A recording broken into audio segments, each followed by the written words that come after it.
All right, good morning, everybody. Today is April 29th, and this is a regularly scheduled meeting of San Miguel County Commissioners, and all three commissioners, and a number of staff and citizens. We've also got folks in the Zoom room. We'll open our meeting today with a moment of silence for grounding and gratitude.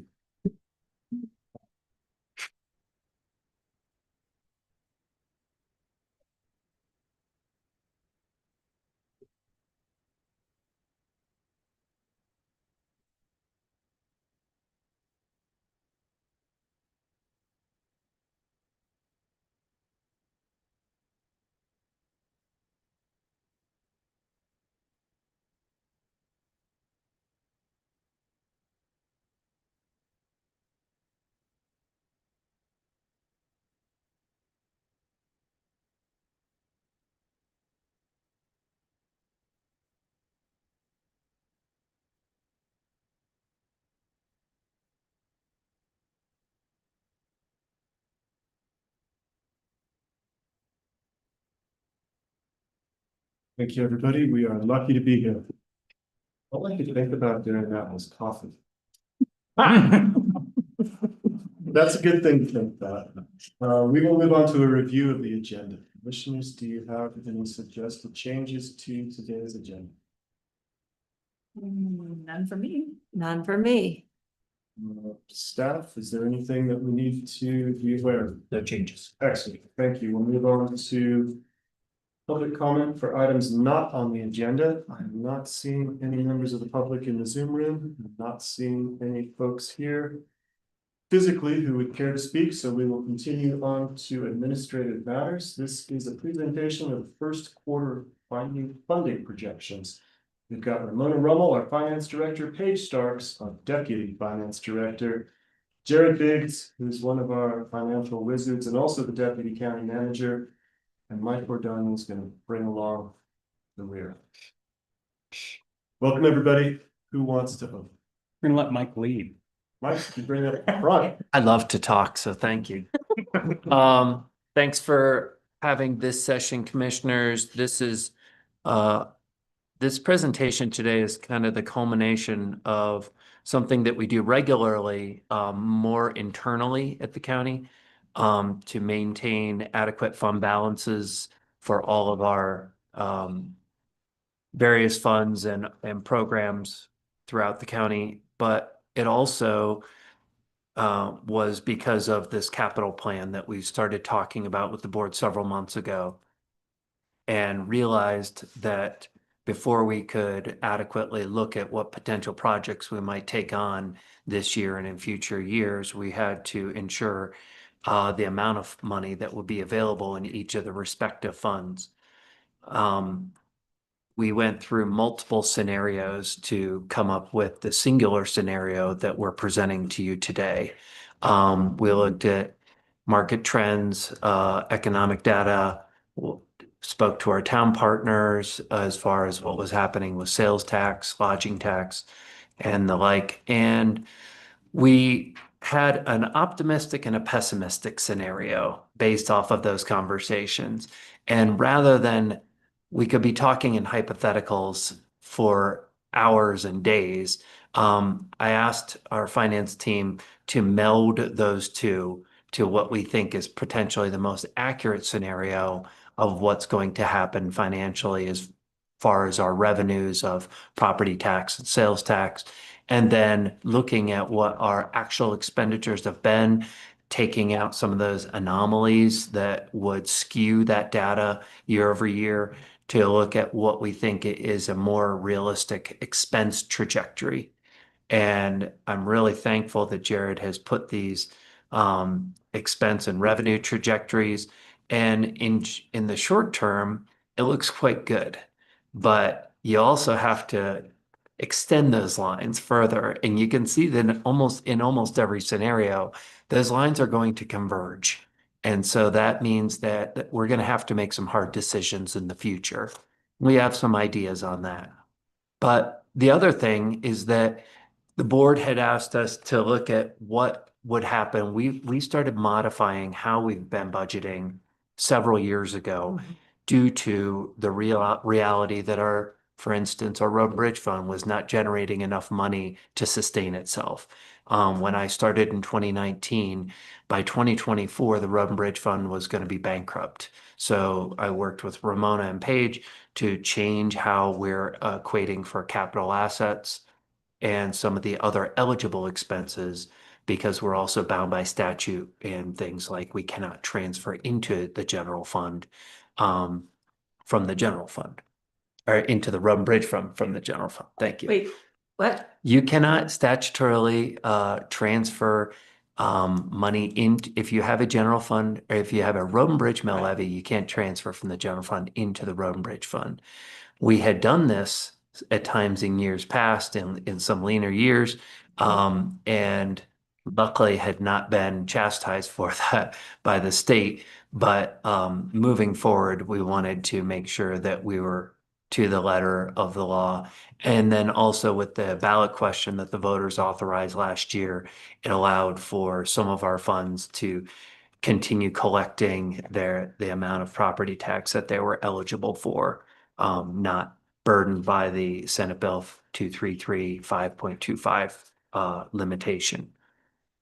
I think coming out of, I'm going to turn it over to Jared and Ramona and Paige in just a moment, but I think at the end of our discussion today, we're going to need to do this exercise again, is the short answer, because I think you've already seen, if you've looked through the memo, that some of these trajectories go negative sooner than even 5 years.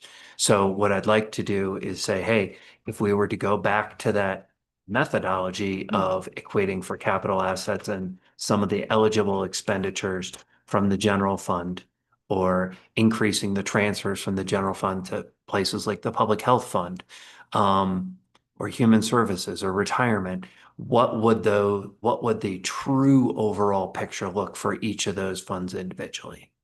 Does that make sense? Great. Maybe? I think the only place that I might have gotten a little lost is the last sentence where we said, what would the true picture look like for those overall funds if we went back to the general fund? If we went back to our previous way that we have been budgeting, which has been keeping all of our funds solvent. By using the general. By using the general fund where it's available, by using the capital fund where it is allowed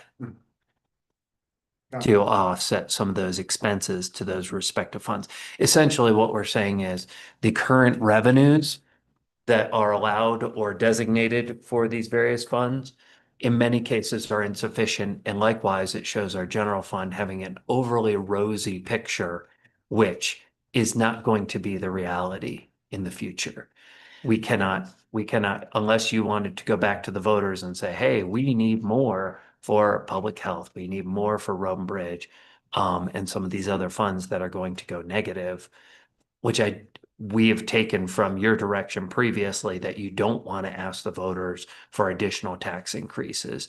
So I think I'd like to suggest we do at the end of this discussion today, and there's still a lot to discuss in here, is to then come back to you with a revised scenario of if we were to absorb, for instance, equipment costs out of capital versus out of the road and bridge fund. If we were to transfer to our retirement fund, what would the true general fund balance look like? And then how would that affect those other funds over the next 5 years, potentially the next 10 years? I don't necessarily want to go out 10 years, because I think we know from these trajectories that we're going to have to make some decisions, whether that's reducing programming or potentially looking at other means of increasing revenue, or do we just have some reductions enforced through attrition over time, where those departments or offices may not be in the highest community priority. Absolutely. That was the question that rose to the top for me looking through this was, could we take a look at what the general and capital fund projections might look like if we were to dip into those funds? Yes. Because it's a little fuzzy Well, reading through I these don't, graphs and I don't think projections. that we could say from this, okay, everything's fine. Let's go back to looking at what we can do in capital or what we could bite off as far as housing projects go. Because it's Because, impossible to know what that's gonna look like. Right. But, I'll use human services as an example, Mhm. and just looking at the 2030 projection being a couple $100,000 in the deficit category. Mhm. And we know that's a critical service to the community, also statutorily required. So Yes, that's an area where, we need to figure that out and absolutely. looking at where we could potentially fund those services is a And statute high allows, to me. statute allows us to transfer from the general fund to some of the funds like human or social services, but it does not allow us to transfer to all the funds. So I think that's kind of the review that I would suggest that we do at the end of this exercise to say, okay, if here are the ones we can transfer to, and then if we do that, or if we absorb their capital costs, what will that picture look like so that you can say, okay, we feel good that all of our statutorily required as well as priority areas are going to be solvent in the long term. Now we can go back to looking at what capital expenditures we can take on. I think this is great, and I like the way I like that you presented it this way to start, and then we'll have the next scenario. But the most of the funds that where we see a deficit and are ones where we already support them with the general fund. Correct. Right? So that's the retirement fund. I mean, all of that money comes from the general fund, as well as I'm looking at human services, a lot of that, and then public health. So what are there any, maybe some of the smaller ones which aren't addressed here, which is fine. But my question is like, what's the big deal? I think the big deal is that we're going to have to fund them more than before. Correct. Right? Or if you guys Because it's not say, really changing any practices. It's just that we have to provide more money to keep those funds solvent. if you wish for those departments and offices to continue as they have been operating into the long term. Right. If the big factors, obviously, we know that pay and benefits are the largest expense of the county. So if we are saying that, you know what, public health may not be as high of a priority long term as it has been, or maybe is in the near term, we could look at, okay, if we were to, as somebody retires, not refill that position, Mhm. here's how that could affect the future fund balance. Okay. The other thing I wanted to mention is while some of the funds go into deficit in 2030 or a little bit before, Mhm. the overall situation continues to improve significantly. Yes. And so I'm not concerned personally, at least from this part of the conversation, Mhm. about continuing to supporting those three funds at a higher level. So, I mean, in a way, it's accounting, right? Yeah. And moving things around. So, I think while you're prudent to point out the funds that are in jeopardy, Yeah. three of those funds are really fine because we have sufficient general funds, as far as we know. And I think when Jared started showing me the next 5 years, that's where I got a little bit more concerned. Okay. Maybe I'm speaking to that, and that is not in front of you. It's basically extending those trajectory lines farther into the future. And that is what I wanted to draw your attention to as well. And if you look at the general fund projections on page 2 or so, maybe 3, the blue line, the revenue dollars is flat. And the Yeah. red line is ever increasing, and eventually those two intersect, as Mike is saying. And after they intersect, they then cross. Mhm. So I understand. what you're saying is true for the next 5-ish years. But what Mike is saying is true if the future continues as present. That's fair. How tricky would it be to make this a 10-year projection so that we can, yeah, Just keep drawing the red line. Yeah. Same angle, If- and that's our best guess at 10-year projection, but then we don't include pandemics or rain frogs or other surprises. Sure. And if I may, I've done the 10-year, right? Mhm. Just on a lark, not with as much attention to detail, just kind of rough that out. And I think I've mentioned this at a couple of meetings, maybe a meeting or two ago, that 10 years, the 2035 horizon is where those lines would cross. What year? 2035. Mm-hmm. You know, and then what we see if we don't change anything, what we would see after that is you would see the yellow bars. That, you know, those are the things, those would start to stair step down as they have been stair stepping up, right? And so there, I think one thing, as Mike mentioned, it's kind of comforting that we're in a pretty Fortunate. and fortunate Yeah. scenario. You know, when we go around the state, we don't hear that others are in this scenario. Right. Mm-hmm. And I attribute that to our great financial team who scrutinizes every expense. Yeah. Right. And make sure that we've justified it and we've done it well. We've been very conservative, and this is one of the, I guess, penalties of conservative budgeting, right? Is some days we feel like Chicken Little when we're like, ooh, we're seeing what's happening in 2035, and that's what keeps us up at night, right? But for the next few years, we're actually doing okay, right? And so that's kind of the challenge here, is how do we balance kind of being in an advantageous financial position with our priorities, with good financial management in a long-term method. And so that's what we want to talk about broadly. Cool. Projecting those extra 10 years, we can do that and we can show you, but I'll just tell you now, we know the lines cross and we would have to make other decisions at that. But if we're making policy decisions about, you know, at big levels, like not replacing certain positions that we had funded because they were priorities, Mhm.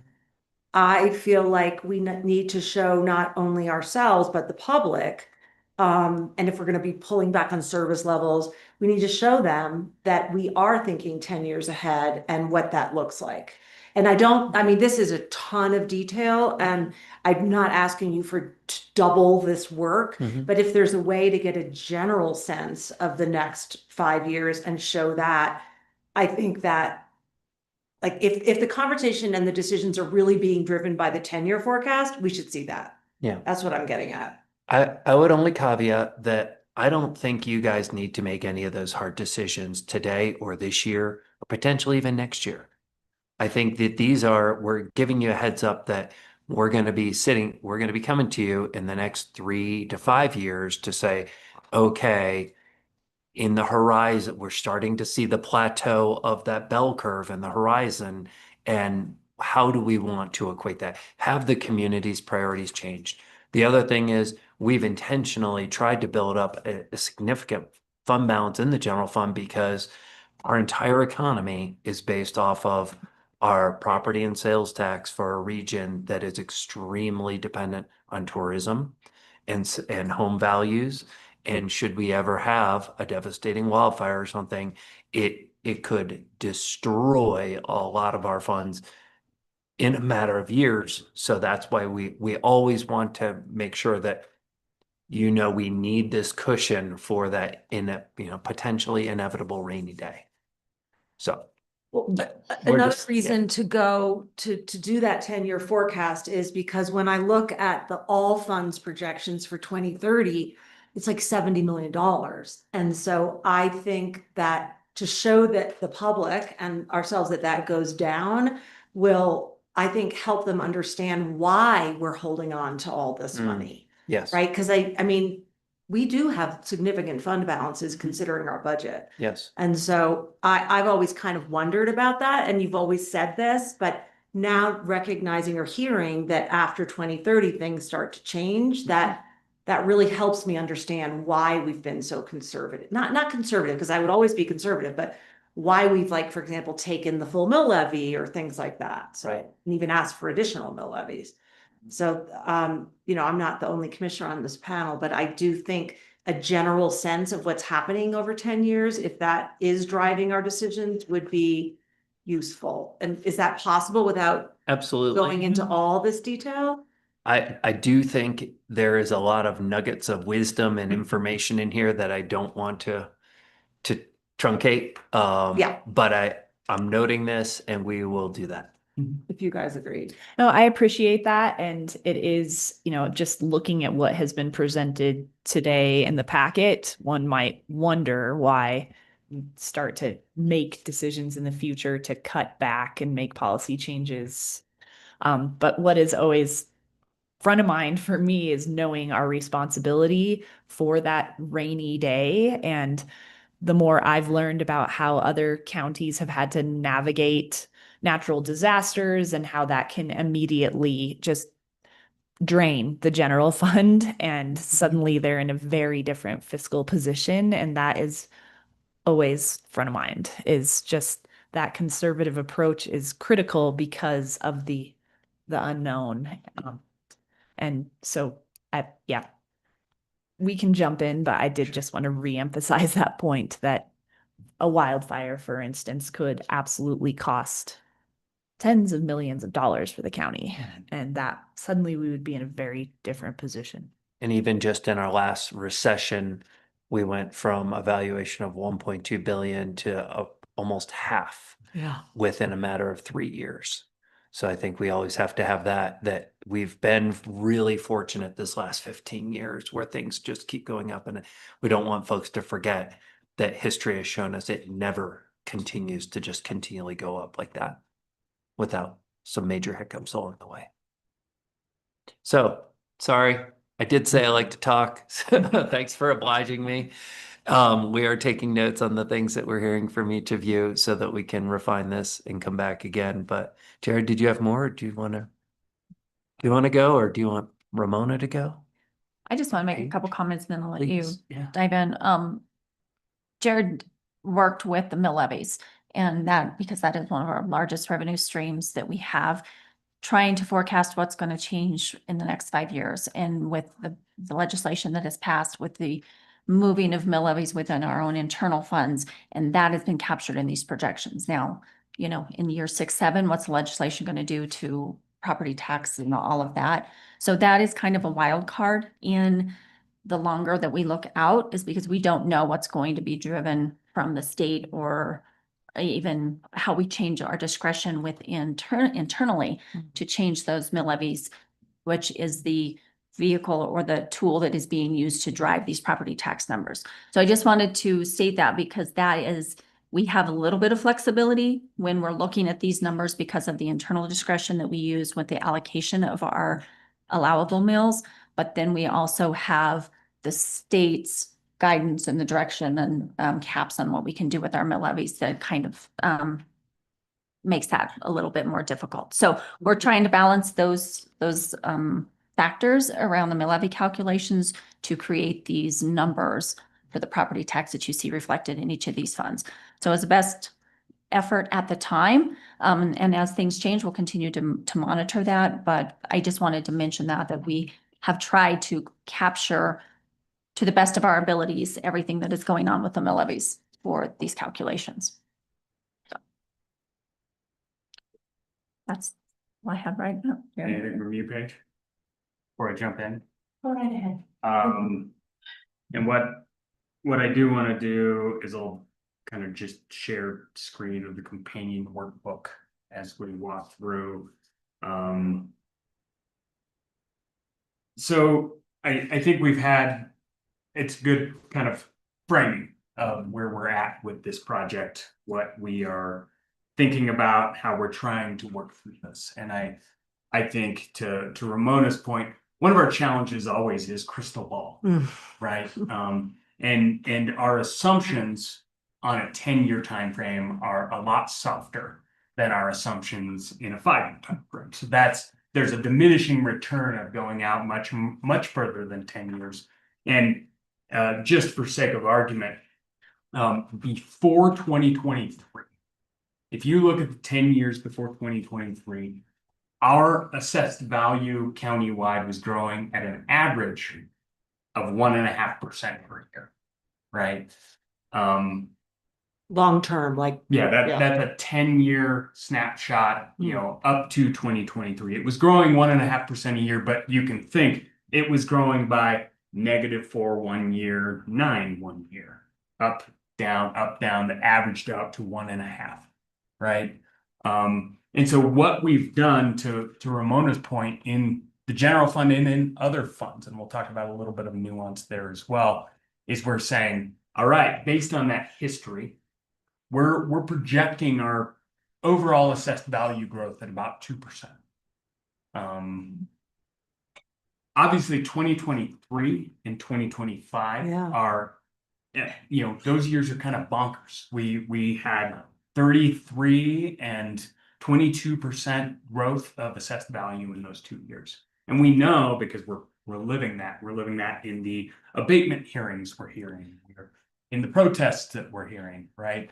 That our housing market and frankly our overall property tax market just kind of got really weird. And this is not only San Miguel County that experienced this. It was a statewide phenomenon. This was a really nice place to be during COVID, and we saw the price variability come because of that, right?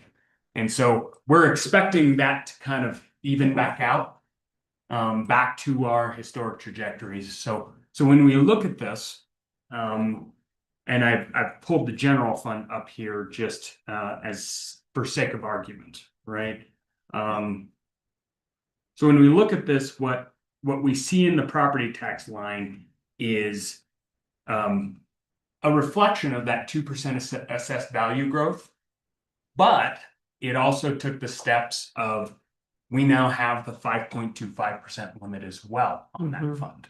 So I've integrated both of those things together where we actually see a return to our full mill levy in about 2029, and we start being limited by our assessed value instead of the 5.25 growth again, right? Because those are the two governors and you got to take whichever's less.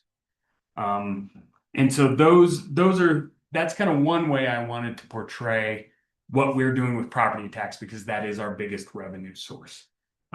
Sales tax, for that part, we kind of assume we'll be on a pretty steady or even a minor decline in trajectory based on our conversations with the towns, about a 3% decline year over year, just to be conservative in that estimation.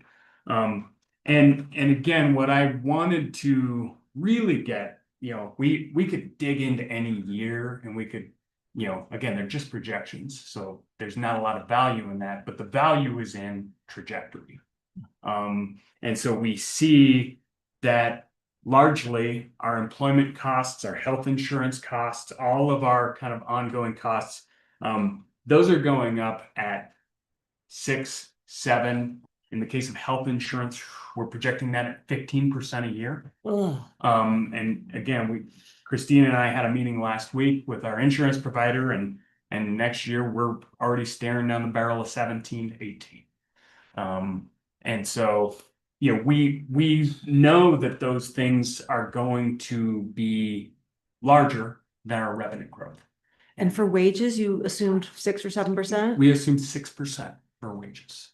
And again, that's kind of a trajectory of what we've been seeing in the last 2 class and comp studies. If we try to equalize those class and comps or kind of normalize them a year over year value, I do think that the minor tune-up we're doing on the class and comp this year is not going to show us as drastic increases, and it could be, I'm assuming it's going to be a very even exercise. It's going to say you just did the adjustments last year and they're still right, because we know there's been a little bit of tightening in the labor market for jobs, about an even, there's an employee for every job available in the state of Colorado, as I mentioned last week. So we're trying to add that inflection in and just kind of show that trajectory. So to your point, Commissioner Brown, we do see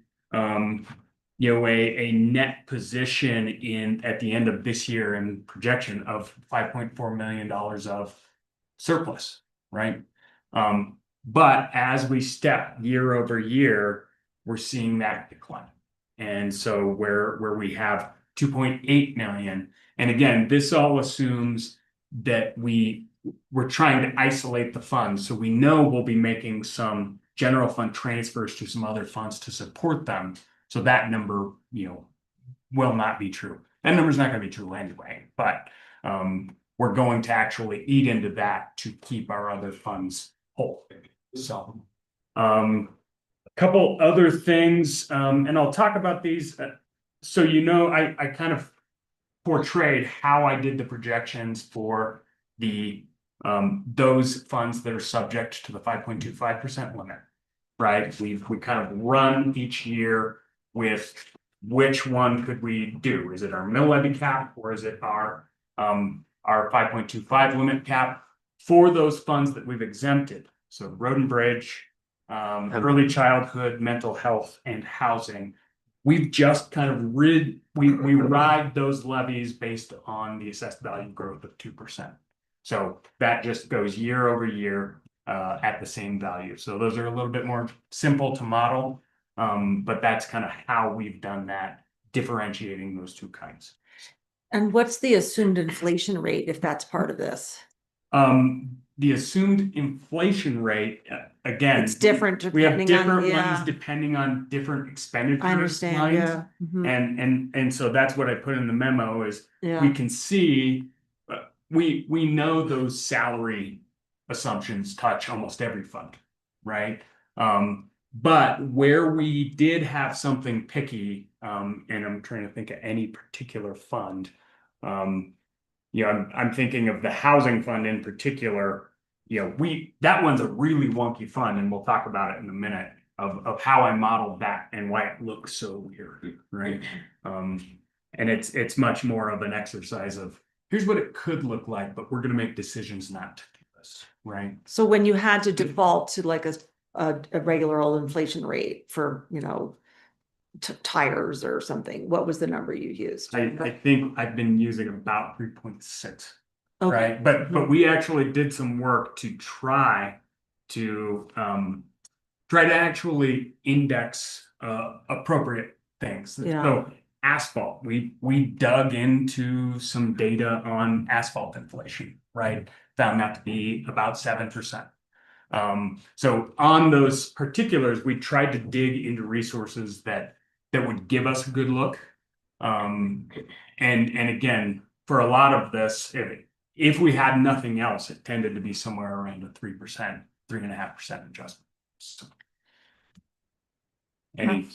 One item we did bump up a little that we did was a 10% factor for our liability and property insurance. Part of that is because just cost of insurance is going up, but also as we are adding facilities, as we are improving our fleet with upgraded equipment, all of that is factored into insurance costs. And so we felt a 10% factor for our property insurance was reasonable, given the other factors that leading up to that. So that was one. We kept like our dental and vision insurance lower than our health insurance because historically those are at the anticipated 17% that Jared reflected. We put a 5% in there.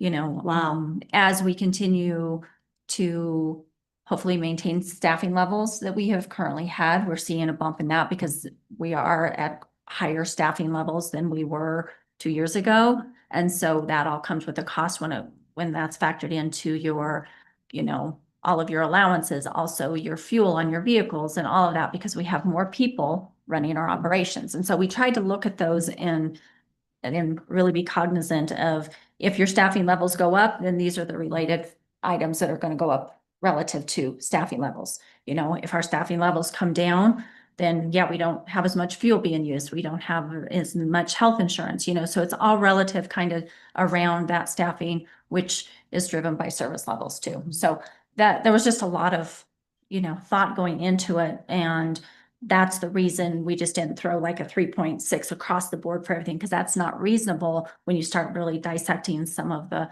drivers behind these operational expenses, Hmm. if that makes sense. Yeah. So, that's about what I had for the general fund, and I want to run over a few of the other funds, but I want to answer any questions you have, general fund in particular? None? No, let me, Great. Well, I will move and I'll try to mirror what we were looking at with, or how we go in the memo. So the next fund that we got to is the capital fund, and so I tried to just bunch these funds that, we have a little bit more flexibility, and then we go into in the memo, kind of some of those funds that are a little bit more nuanced and tighter as we move. So going from the good news to the less than good news. So the capital fund, again, this is funded solely through two sources of revenue. One, the sales tax, which we've mentioned we've projected a decline of, Mhm. and kind of the sale of assets. So when something sells, we deposit those dollars we make on the sale of those assets back. Well, it's wherever the expense was born from. So if it was paid from the capital fund, it goes back to capital fund. If it was paid from Road and Bridge, it goes back to Road and Bridge. But increasingly, we've been purchasing things out of capital. Right. So that's why that'll stay steady. So that's where we actually see, this is one of our revenue lines because of that 3% decline in sales taxes. You actually see the numbers declining ever so slightly. It's a little less than flat, right?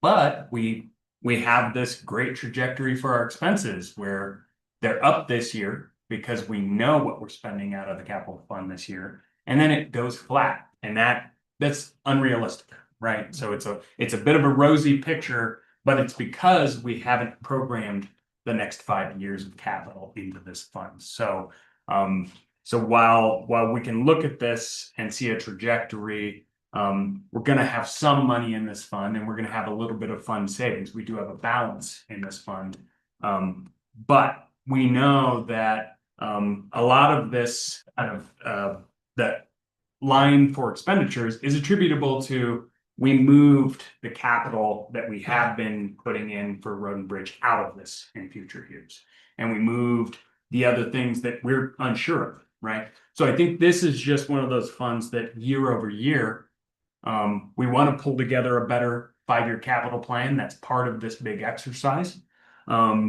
And then we can more realistically look at what this fund is going to be living with. But this gives kind of a snapshot of, all right, how much are we even going to be dealing with? And what do we have to spend out of this fund? And it's going to be important in a couple different respects. What are qualifying projects? What can we fund out of this? And what fund is it actually going to support? We know most of our expenses are out of the general fund. And I think most of the expenses, even though we have had Road and Bridge expenses out of this fund, we're still spending most of our resources out of the capital fund for general fund operations. Right? So we pay the note that we have on the annex building in Norwood out of this fund. We pay all the sheriff's vehicles and other things, other maintenance expenses. So this is where most of those resources come from. And I just wanted to kind of show, here's what that projection looks like. And this is one of our opportunity areas, right? Because we know we have some resources and we'll have to program. Anything else you all wanted to? I have a question. Sure.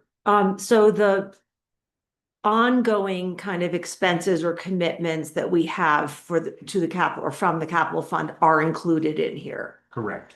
And then I have another question. Thank you. Is there like a tip, typically, do we know what we would spend, not on big projects like a office remodel or, facility building or housing, but do we know kind of how much we typically spend for vehicles and things like that Because, Vehicle leases and vehicle purchases, we have a good handle on that. and can we include, is that included in here? It is. Okay, so this is sort of like what we normally spend every year. Right. But as With far as big projects. what we might do if we ever remodel this building, or if we, Yeah.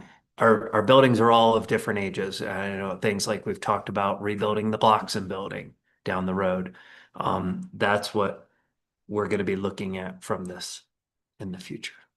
Jared, could you scroll up to the top? Yep. Fund balances up the top. So you'll see in 2027, there's 534,602 that's reflected in a, significant Hmm. decrease from the 2.5. Mhm. That's, to your point, Anne, I think that number represents the ongoing obligations that we Yes. that we can Mhm. project. That the difference between the 534 and the 2.5 was specifically projects that we're anticipating being done in 2026. So that projects out on those ongoing committed obligations, if you will. And would that include like, okay, we know we have a 5-year-old car or 12-year-old car that needs to be replaced in 2027? Is that assumed to take place, or is that a decision?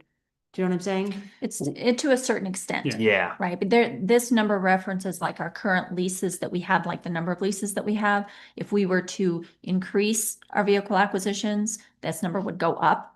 But in that leasing program, it is intended to replace vehicles. And Perfect. so as long as we don't take a big jump in our number of acquisitions, this number is probably going to be is reasonable for replacement. And yes, and it depends on the vehicle and the department and the use too on how quickly that replacement comes to fruition. I have a quick question as to why there is not a projection, for instance, in the sheriff's department for vehicles moving forward. It's It's the least. It's Increase, we used to purchase our Oh, I vehicles see. starting 5 years ago. We went to the leases in part because we were running some vehicles over a safe amount of mileage. And then also our replacement costs were hitting us really hard some years, and then we'd have nothing the next year. But by this way, and we're tracking all the mileage that each of the patrol deputies are putting, as well as other allocated staff that have lease vehicles, we're tracking all the mileages, and that is reflected in here to make sure that we're able to renew it before they're getting to an unsafe level. And just see that. to put a fine point on that, I've kind of scrolled here in the workbook down to the expense section. And you can see for sheriff vehicles, we have an ongoing cost of, almost $250,000 per year. And that is to service the leases of the existing, to purchase the new leases, roll in and out. And so, again, if we don't change staffing levels or equipment needs of the sheriff's department, we kind of have it in our head, we're going to be spending $250,000 a year on just the vehicles, right? That excludes fuel. And that there is a slight escalatory factor on that we have built into that as well. Similarly, and this is where you see we have had facilities expenses. So in 2026, we have facilities expenses budgeted for Miramone, for various buildings for the courthouse, right? We have different projects, but in future years, we are uncertain. And so that's part of the development of that capital plan of, all right, we will have these large expenses for these buildings as we move ahead. And similarly, you see our mobile equipment budget for road and bridge this year is $812,000, right? It's a pretty big bucket here. And we aren't projecting that year over year. Although one of our suggested solutions for road and bridge could be continuing this method, right? So.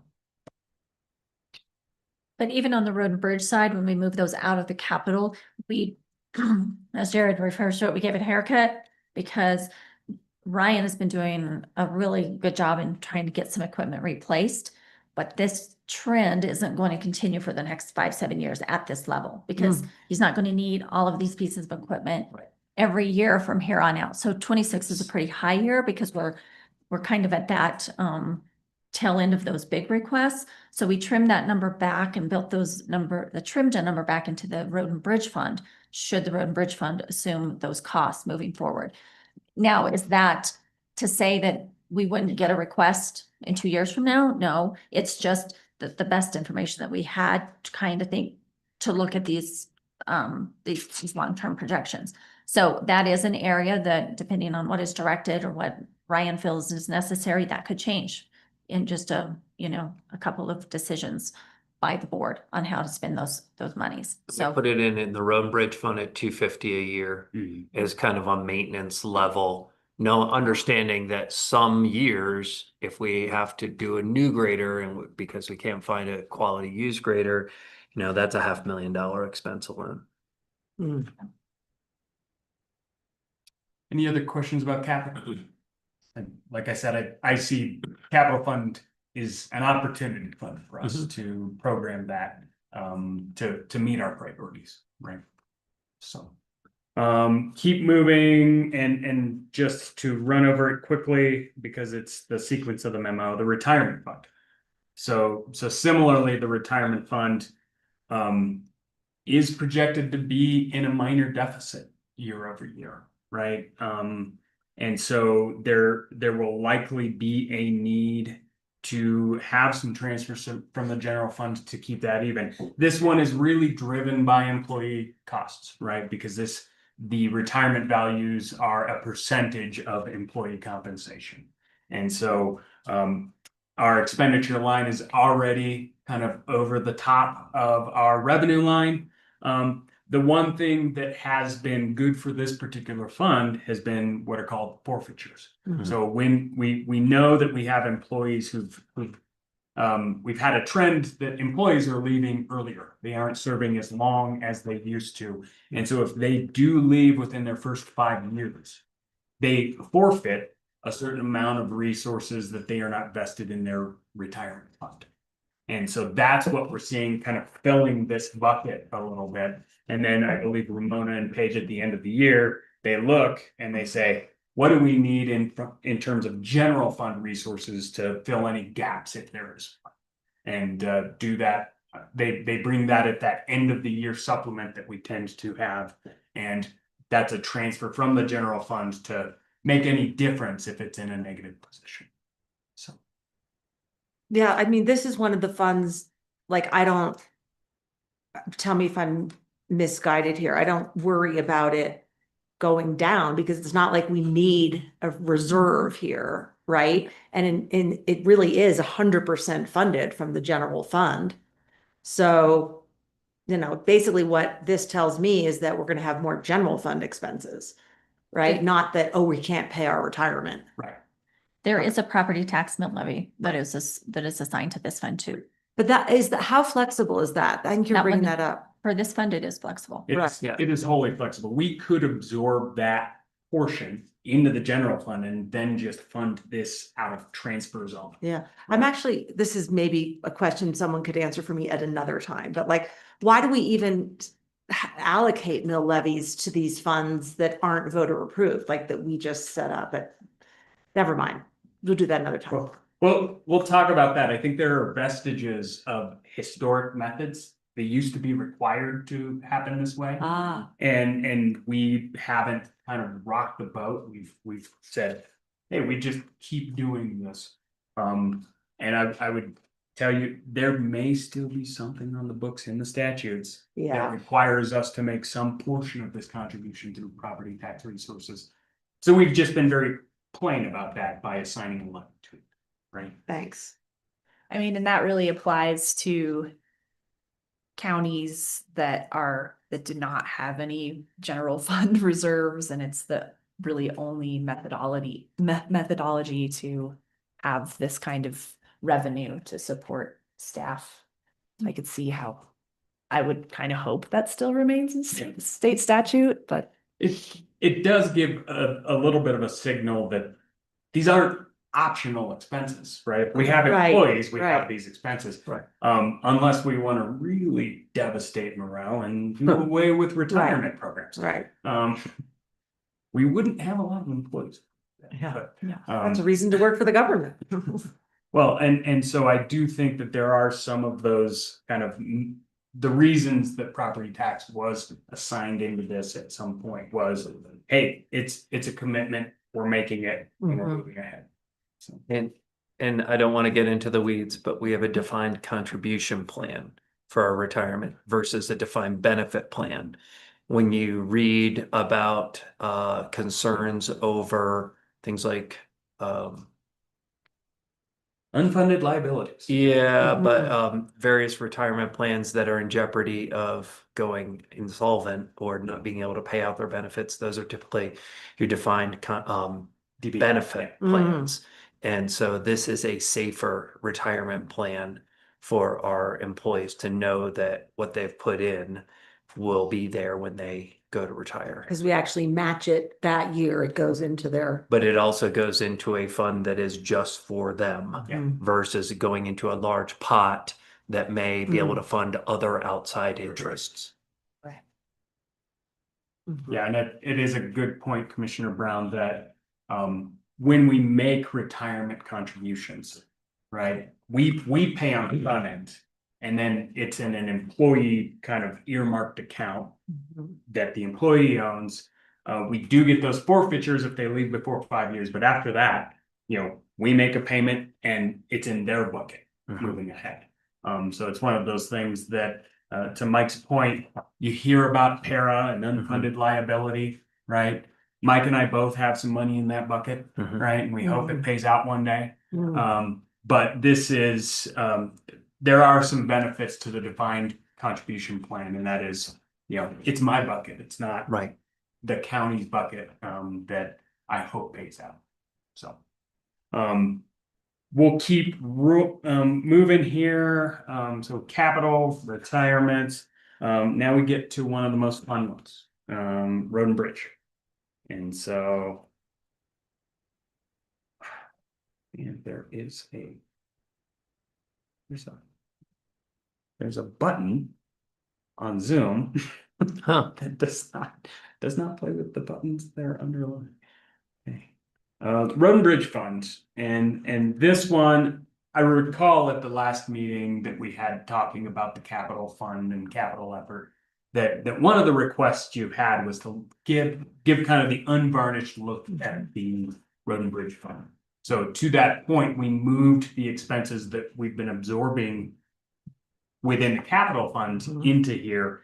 And I think you see the results pretty clearly based on the graph, right? Our expenses are currently at or above our revenue levels. And that includes the revenue levels that we have with the passage of the, or with the voter authorization to keep or to remove the 5.25 limit, right? And it's slated to, just continue to be challenging in this fund.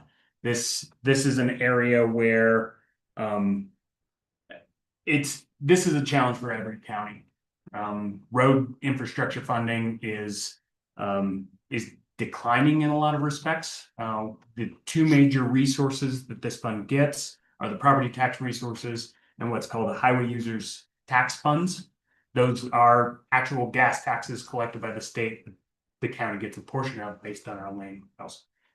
And that is projected to be pretty flat.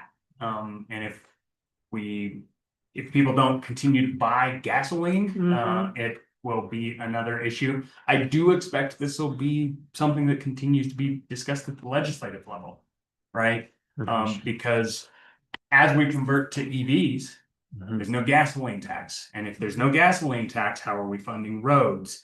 A lot of that has been discussed through registration fees.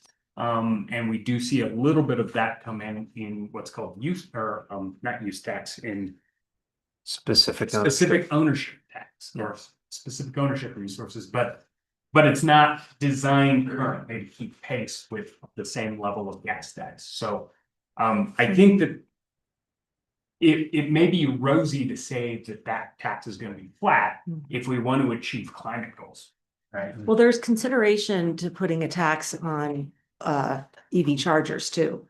I don't think we want to do it right now because we're trying to incentivize that, but it's been talked about at the state level. Well, and there's been discussions and there's pilot projects. I believe there was one in Oregon where they just, whenever you go to charge, you have like a mileage surcharge, right? So you, Yeah. and something similar to that. And so- rural counties are hit harder Yeah. in those. So we want to be careful in how we advocate for those legislative items in the future. The other thing is, even though there's been an increase in the number of EVs and lesser gas for the past decade, we've still seen a greater in-migration into our state than out-migration. So that trend, though, has changed this year, where we're seeing more people leaving than coming. And so if that trend continues, I think that's another concern of how that revenue source may be affected. And to this point, this fund is, as I kind of say, when the expenses are over the revenues, this is upside down, right? We're in a negative position on an annual basis, and we've got to figure out how to solve that. The fastest solution and the solution we have in the 2026 year that keeps us even is that capital expense, right? And so that's where we're saying, you know, some of the low hanging fruit is just continuing the capital expense to make these lines line up. Right, but in a longer term time frame with the other moving parts, this is just something to be aware of. We're fortunate that our voters have authorized us to keep that additional property tax resource, and we are putting those dollars to good work in the projects we're going to be doing with our subcontractors this year. But as this trajectory continues, there's going to be a question of how much of that extra work can we do instead of, you know, getting to get ahead on some of our large road capital issues. So, any questions I can answer about this one?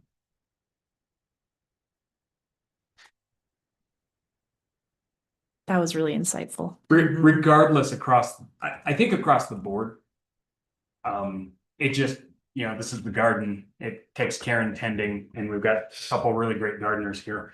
And we just have to watch these year over year and just be aware. And that's what we as staff try to do is, you know, bring the problems to you when we believe they are real problems. So that'll be an ongoing effort. The next one is human services. So, and this one is again, another kind of stark picture. And it, depending on how things go, may be a little rosy. We know the state legislature has some challenges. There's Medicaid funding cuts coming. So there's some of those things that could bend this curve even further, right? But you see in this fund, we've always kept a pretty minor or pretty marginal fund balance in this fund. Ultimately, it's not designed to be a big money maker. There's no big capital expense that happens out of this fund. So it's really an operating exercise. But you can see we're projecting that those salaries and those ongoing expenses are going to outpace our revenues that are attributable to that to that property tax resource, right? And other program revenues. Now, this is one of the funds where the property taxes are subject to the 5.25% limit, but we can also transfer in from the general fund as easily as we'd like. There's no prohibitions on that. And when we say revenues consist of property taxes, it's the same as the retirement fund, right? Correct. It's basically from our general mill levy Yeah. that it's funded, yeah. And again, I think that there are statutory provisions that say we must fund Yes. the human services fund in a certain level. And so I think our property tax level that we have attributed to it meets those minimum thresholds. So And just as a quick note of the past, one of the reasons we were keeping that fund balance low was that it made us eligible to receive surplus funds. Now, in the last couple of years, those have not been available. But at the same time, we don't have a large unexpected expense. And if we do, we can still transfer from the general fund to cover that expense. And I guess the silver lining here is even at year 5 projections, we're looking at, $100,000. Do we want to sustain $100,000 year over year? That might be our reality. Or reallocating a little bit more mill levy over to this fund, that could be a methodology as well. And watching what's happening, and I know you all as commissioners do this very well, watching what's happening at the state level with this funding is going to be a critical piece of this particular fund's future. And federal. Federal. And that's actually a question I had. Did you guys consider showing the state and federal funding in decline? Or based on history, you just stuck? I don't think we have enough info Yeah. yet to do that. Likewise, with the whole redistricting at the state level, that's going to affect staffing levels and reimbursement levels to the state. So as that picture becomes clear here in the next month, we can revise that. Right, because just knowing what's coming from HR1, Right. I would expect to see a dip in this graph. Right. The From blue line will, revenue. yeah, the red line will be relatively consistent. The blue line will kind of start bending downward. And right now we have it at a 2% year over year increase, because that's something consistent with what we've seen in history, right? But to your point, there's a lot of moving parts today about this fund that we just don't have clarity and can really impact the picture. So, Ramona and Paige. Well, one minor exercise we did in 2026 is we moved all of their community support requests into the general fund. And that was up about $70,000 a year and all we were doing was an accounting exercise, making sure that fund was in the black. So that was a method we moved. So it does help. The projections don't reflect that pure discretionary money. This is more about the mill levy and the state funding. So it kind of clears up the picture. So if those things do happen at the state or federal level, we're not mixed in with our discretionary local dollars that we are spending for that. So that was an exercise that you'll see in 25. Those numbers are up because they did in 25. They did pay the community support request. 26, they're out of there. So That's smart, I think. Any questions about this fund? Hearing none, I will keep moving. Our next one is the Parks and Open Space Fund. And again, we've got kind of some good news, bad news here, right? Over the last couple of years, we have been a little over in our expenses, a little over revenues. But as you recall in last year's budget discussion, we did move some staffing around to move them into the general fund from the Parks and Open Space Fund. And so you can see in years 2027 plus, you can see some of the results of that exercise. The other and probably the bigger factor here of why these expenditures goes down so significantly is the capital expenses out of this fund in those out years, right? So we don't have any projects for Parks and Open Space plugged in here. And this is another one of those areas where we have to have that capital planning exercise. The positive note is there is a margin there to actually support capital projects.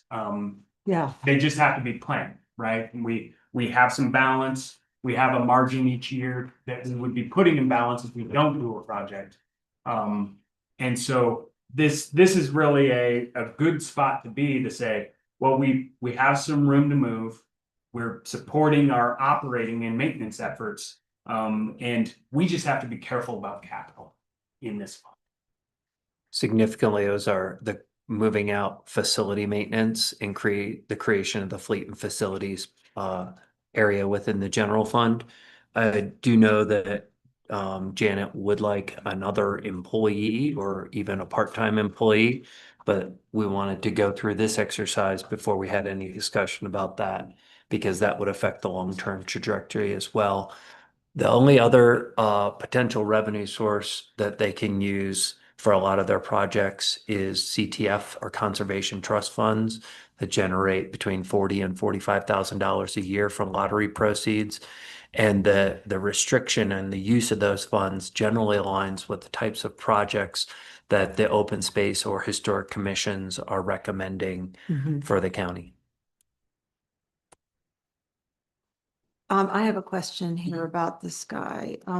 We're still showing like a 68,000 transfer from the general fund annually.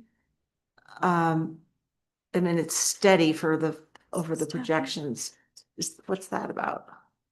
That 68,725 transfer in revenue. Oh, it's not just general fund, it's other things too. So maybe it's not from the general fund. Remaining revenues, including the transfers from the general fund. Do ladies have any insights on that? It's part of the staffing, reallocations, I believe. Oh, this was for the portion of Charlene Even Tom. and Tom Chesson, because they work half the year in parks and open space and they work half the year in maintenance, which is out of the general fund. So So it's that an is for, accounting thing. that's for those two halves of their pay. Thanks. Sure. Do you have anything, Commissioner Ware? I was giving a nod to our sheriff's deputies, patrolling the Ah. Yeah, we'll go relook at that, because there, as we said, there was a shift in the way we did this in 2025 to 26. Yeah. And so we want to make sure we don't have unintended, I guess, legacy issues, Okay. revenue lines there. It's not a big number, I mean, Yeah. huge number, but I just wanted to circle back to like the fact that this was sort of a base case where we're not making transfers. And is this a situation where because it has a dedicated mill levy, we can't transfer from general fund? Like the road and bridge? No, so It's not a road, statutory fund. road and bridge is a very specific statutory prohibition on Okay. transferring general fund to the road and bridge fund. In this case, you know, parks and open space is something you could fund out of the general fund. And so you could fund, you know, put money in, but to your point, Commissioner Brown, they do have a specific dedicated mill levy for parks and open space purposes. That was passed in, I think, 2001. So it, you know, we can't take the money out. Taking, for example, the previous fund we just looked at with the Human Services Fund. Mm. We could take that whole mill levy and put it in the general fund Right. and fund, you know, just fund all of that operation out of the general fund. Hmm. We could not do that with parks and open space. Correct. Because there was the ballot question that we have to account for that one mill. And how Only- it's being used. Only in that So- use. So yeah, there are those, it's a good point of like the nuance, the little rules that we have around some of these funds. And it's why we have funds to begin with, right? So, any other questions about parks and open space? If not, I will move quickly to public health, which I think is one of those areas that shows an interesting picture, right? A challenging picture. So in public health, the real resources are the transfers from the general fund. And in this case, these are transfers in from the general fund that we have indexed at 10% increase per year. And kind of it's telling us that's not enough, right? And the program revenues here are all the other revenues that Grace and her team are really good at bringing in, right? This does not include, and correct me if I'm wrong, Ramona and Paige, this does not include all the grant funds that they're Correct. really good at bringing in. Right. Those are in the grant fund. And so we know that there are some other operating grant resources that are helping this fund along. Hmm. But this is kind of the base picture for that fund. So sorry to interrupt, but that not even in real time, that's not showing grant revenue, like for 2025 or 2026. Correct, Okay. correct. Okay. Well, and for that purpose, it's also not showing those grant expenses, right? Okay. And so those expenses are being handled in the grant fund, the revenues are being held in the grant fund. And so, we're trying to separate and say, well, if we have a landscape of no grants, Mhm. here's Yeah. kind of what it would look like. Mhm. And it really does depend on general fund transfers. So, Well, some of those grant funds are used to fund staff. So if we have a declining grant environment, we could actually have to increase this even more. The Well- majority of staffing was reflected in here already. Oh, it is? Yeah, in 2025, we closed the COVID fund. And that and the grant fund was accounting for most of the public health monies that we got as a result of the pandemic. So we've closed that out. So those have kind of gone away. So there's very minimal dollars in the grant fund now, 26 and beyond, related to public health expenditures. Because those are now becoming more of her ongoing programs, with the COVID vaccines and things like that. We've kind of restructured the public health fund to take those on a little bit more. We haven't totally drawn that line between grant funding and public health, so there's still some in there, but it is decreasing. And all of her staffing is being currently projected to be funded out of the public health fund with those state contracts, monies that she's getting, and the general fund transfers. The other big part of this that jumped in 26 was the addition of Cole's position. That was a county funded position. That does not have any, I shouldn't say it doesn't have any, it has minimal allocations from these other state contracts. So Grace is allocating a little bit of his time that falls within behavioral health to like her step contract. But all of that is reflected in this fund, right? But because those allocations only pay a portion of his salary, and because this was a new position that was added in 2026, you're going to see that the larger deficit being a result of a new FTE in the public health fund, because that is the arena in which we decided to place that position. And so you'll see that. So without that position, those backfills may have not had to be as much, but now that we've committed to this position, and we will need to bring those monies in unless Grace can find a grant out there to pay for this position particularly. Currently, and in these projections, that doesn't exist because we don't know. We're hoping, but we don't know. In 2026, we have accounted for the $40,000 that the behavioral health fund did fund for this position, but that was a one-time in 2026. Moving forward, we don't have any offsetting grant revenue for the majority of Cole's position. So that's why you kind of see it going quicker into the deficit, is because of those current actions. So to be certain, there's one grant. That is simply the grant we received to transfer money from the mental health fund into this fund. So again, I think that it's a good example of kind of how trajectories can change a little bit with FTE funding, and why we are pretty careful about adding new FTE. But it is also just kind of an example of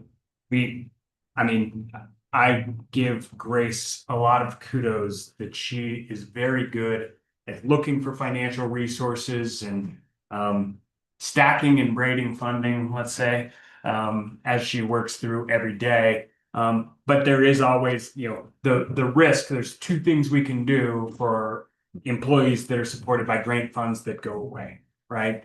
We could either fund it out of the general fund, or we could discontinue the position. Those are the two things that can be done. And I think we always just want to be honest. I've found being honest at the front end, as a person who once found the end of a grant that I was funded by, being honest about that is really important. But I know our county works really hard to build slowly so we can maintain those positions as we move ahead as well. So. Any other questions about the public health? If not, the next and the most wonky of all the graphs. So the housing fund. Looks like a house. Kind of does. It's indicative of building a house. Look, you built Uh, a house.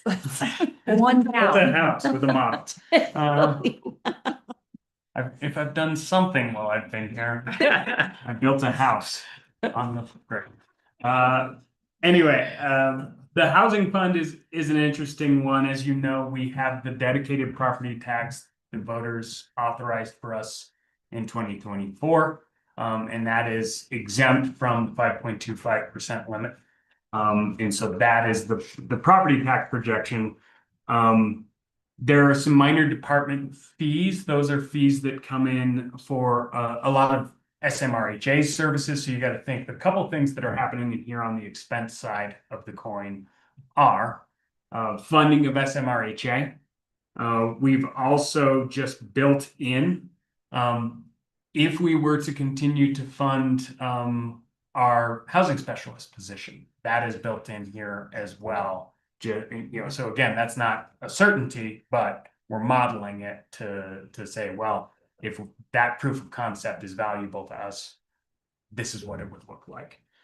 So we Sorry. go ahead. Currently, Trevor's position is grant funded and that 2 is years. for 2 more years. No, one more year. 1 more year, so Yeah. we'll see that in the red line in 2026.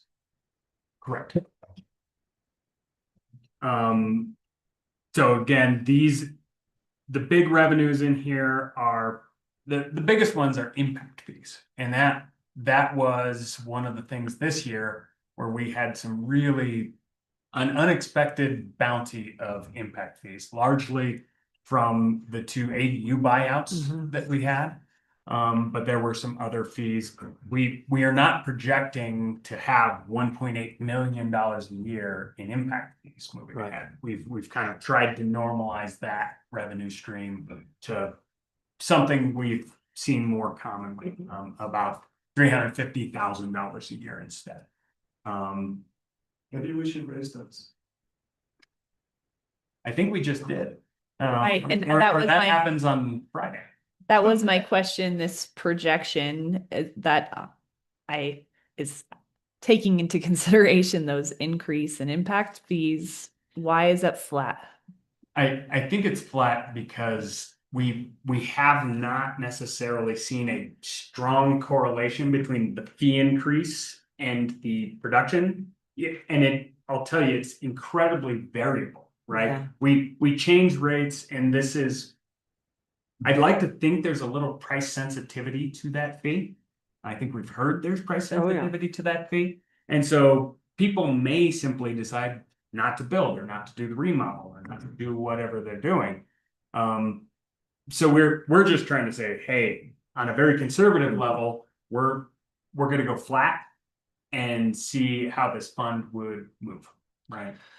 We could integrate some of those changes, but I think we'd rather have a little bit of a surplus than to have some sort of deficit.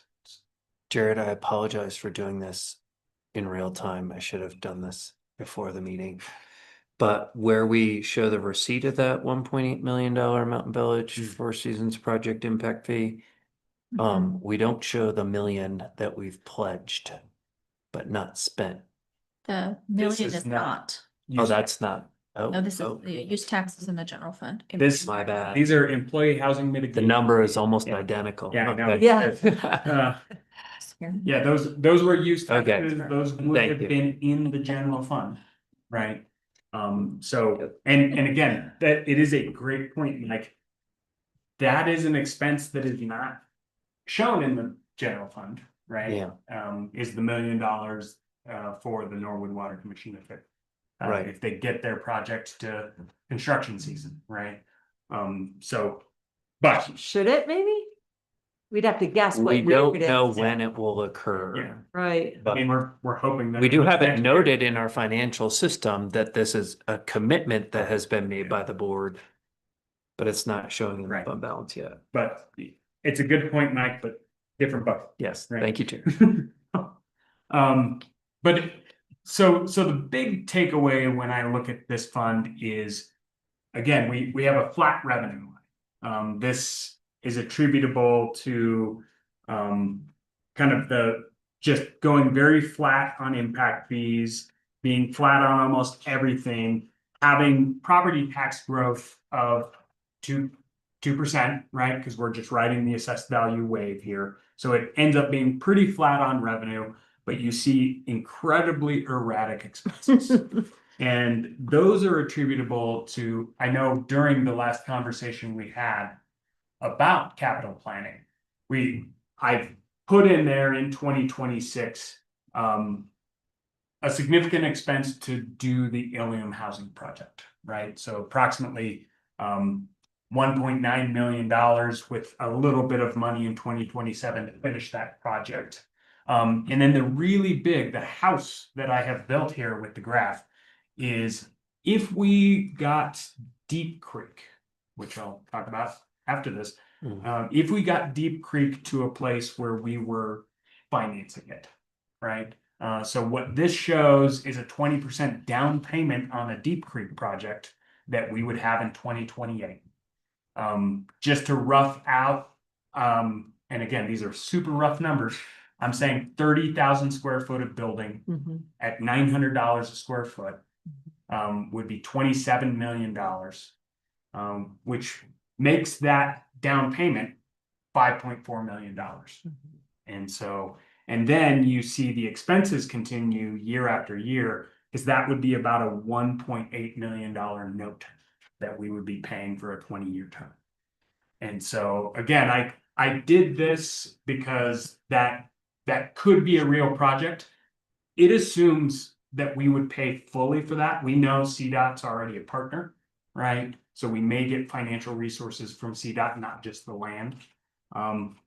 We would be seeking any other grant resources we could come up with. And we would also likely need to phase that project somehow, right? So I'm showing you something where I don't think it's realistic, but I wanted to illustrate how one big project can really put us in a really challenging situation where this fund again would be upside down into perpetuity, right? Question, you show the down payment calculation makes total sense, and then you show carrying that debt going forward. But that debt will be offset, those payments, by rents. Is that accounted for? It is not. Okay. So we would be able to buy that down with rents. Is that, I think if you're gonna show that ongoing expense, we should put an estimate in for rent, and we can be really conservative, but. Sure. Did you show the expense for Ilium that is not going to have rents associated with it? Yes. Okay, good. Yeah, that expense for Ilium is largely 2026, 27, right? And again, that's the nice thing. We have built some fund balance here, largely because we have employee housing mitigation fees. We've had the mill levy for a couple of years now. And so we've got enough money to do 5 beds, right? But when we talk about bigger beds, and it's a fantastic point, I should have been more keen. I need to model some rents, so. Jared.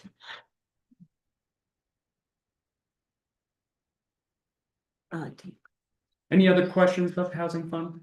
And again, the lesson I wanted to have with this one is, in one fund that's dedicated for this purpose, one project can really change this, right? We as a county are really relatively new to the housing development game, right? We've always had partners lead the way. When we're starting to do it ourselves, this is how it can kind of move the needle. We'd have a lot of units, it'd be great, 25 to 30 units, but there's an associated cost, right? And a buy down with the rents. If we started it in 2028, that's when we make the down payment, when would you project that we'd have renters, what year? I would expect some sort of completion, I'd say 29, 2030, Yeah. move in. And again, a lot of that would wholeheartedly depend on contractor availability, pricing, all of those things. So That's a very crystal ball looking exercise that if we could get it, and we'll talk about that momentarily because it's the next thing on the agenda too. And also 900 a square foot is a little low, Is what? Yeah, a little low. And We're especially thinking looking into years out. 2029 Future. or whatever that. would land. I'm aiming for a lot of economies of scale, Mm. right? That we do not enjoy on our Ilium project. Mhm. Is that coming in at 9? That's currently coming in at 1,000. So. So yeah, housing fund, the last one, or I guess not the last one, but the last one that is kind of most significant to us, solid waste disposal. That one is really there are no staff costs in this, Mm. right? So that is one thing that I think we are fortunate with. We have a little bit of a balance. We're doing some capital work this year. I expect that one to just kind of maintain, and what we can do is each year just turn down a few of the expenses that are elective if we don't see the revenue coming in to support it. So not too much of a story there with the solid waste fund. The final two, and I'll run over them relatively quickly because we're a tad over, but I can save time elsewhere. Early childhood. So we see those lines in lockstep, and that's because we just kind of made the assumption what has been happening is these funds have been using most of the revenues that they are attributed each year.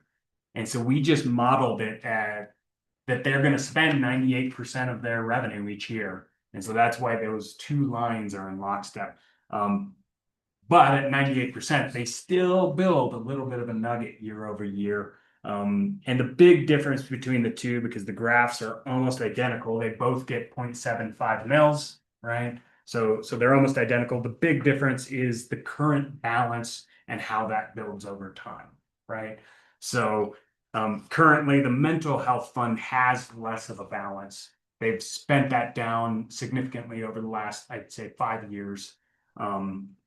And so the only model difference here is that they have less in their bucket moving ahead. We know that the early childhood fund has earmarked $500,000 for some sort of capital project. But the lessons are, if these funds do take on any actual capital projects, they need to do so carefully. Mhm. So, any questions about those?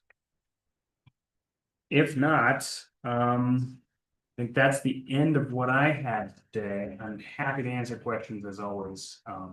But I think we've got some good notes. We want to take. We will continue this exercise because we want to start to layer on our capital plans. And so those are going to be the next steps among the other things like getting to some of those minor transfers, modeling how we would move money or move those capital expenses from the road and bridge back into the capital fund, and so on and so forth. Thank you, Jared. Any questions, commissions? I'm out of questions. Really good. Yeah, That's high praise.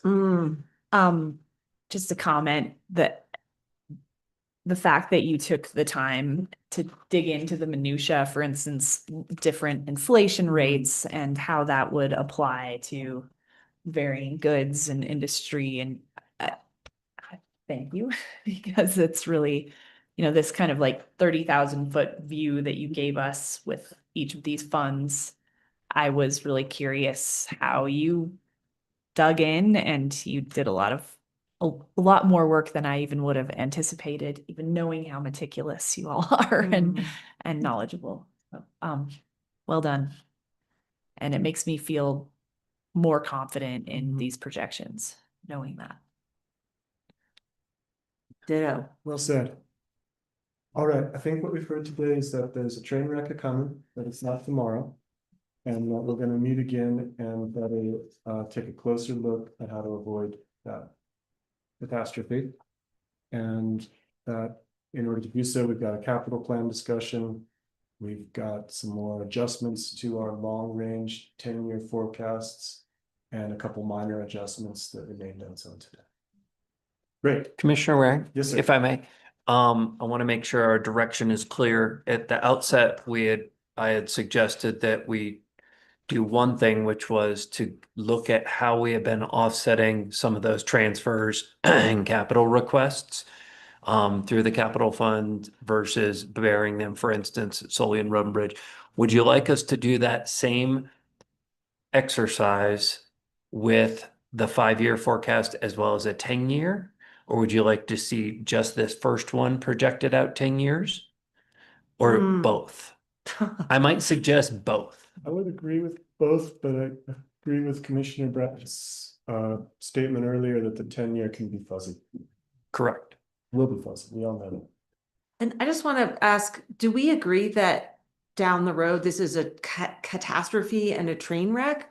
Or is it just something that we need to be aware of? Maybe a car wreck, we need a new stoplight, like, I Could be an don't, e-bike wreck. I mean, I haven't seen the projections for 10 years, but I don't want to Yeah. get the message out there in the public that the county's finances are potentially a catastrophe, unless that's really the takeaway you want us to have made today. Not at all. Not at all. I think, Okay. in fact, to Jared's earlier point, we are in such a better position than most of, if not all of our neighboring counties. This is more so that you can make really educated decisions and direction to staff about what types of projects you want to take over on and in what years to maintain a fiscally solvent position long term.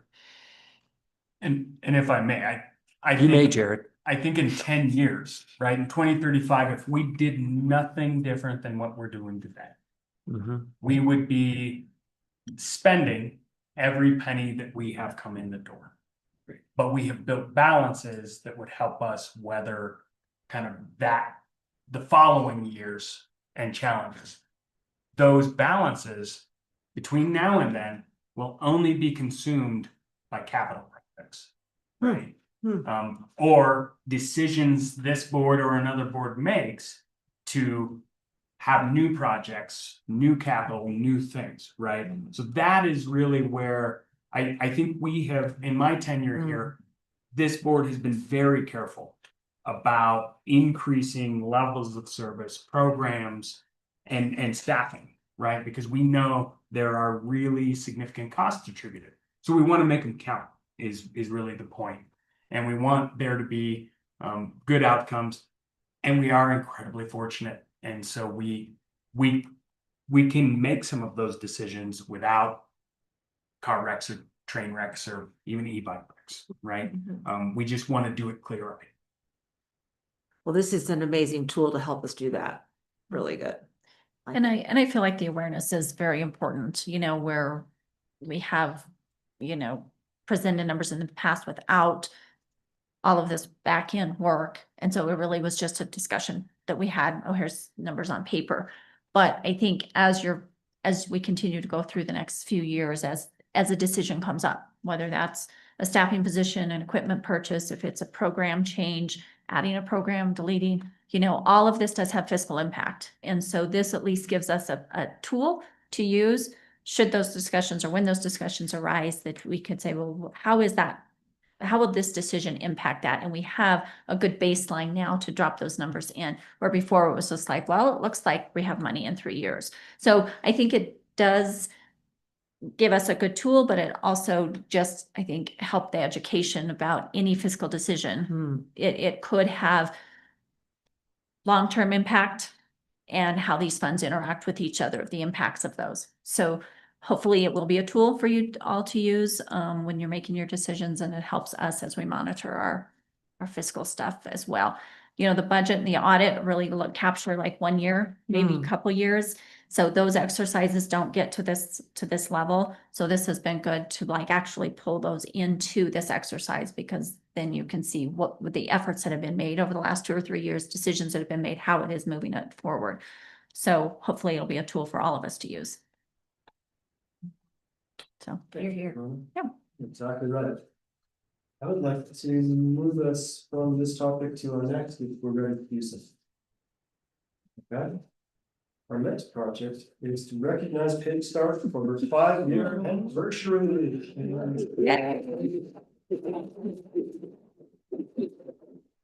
You made a remark during this meeting that I think was kind of offhand, but it was just loud enough I was able to hear it. Mike mentioned the 1.8K, and I heard you lean in and say, Ramona, oh, he scared me. I was so grateful to hear you say that, because it meant I didn't have to be scared.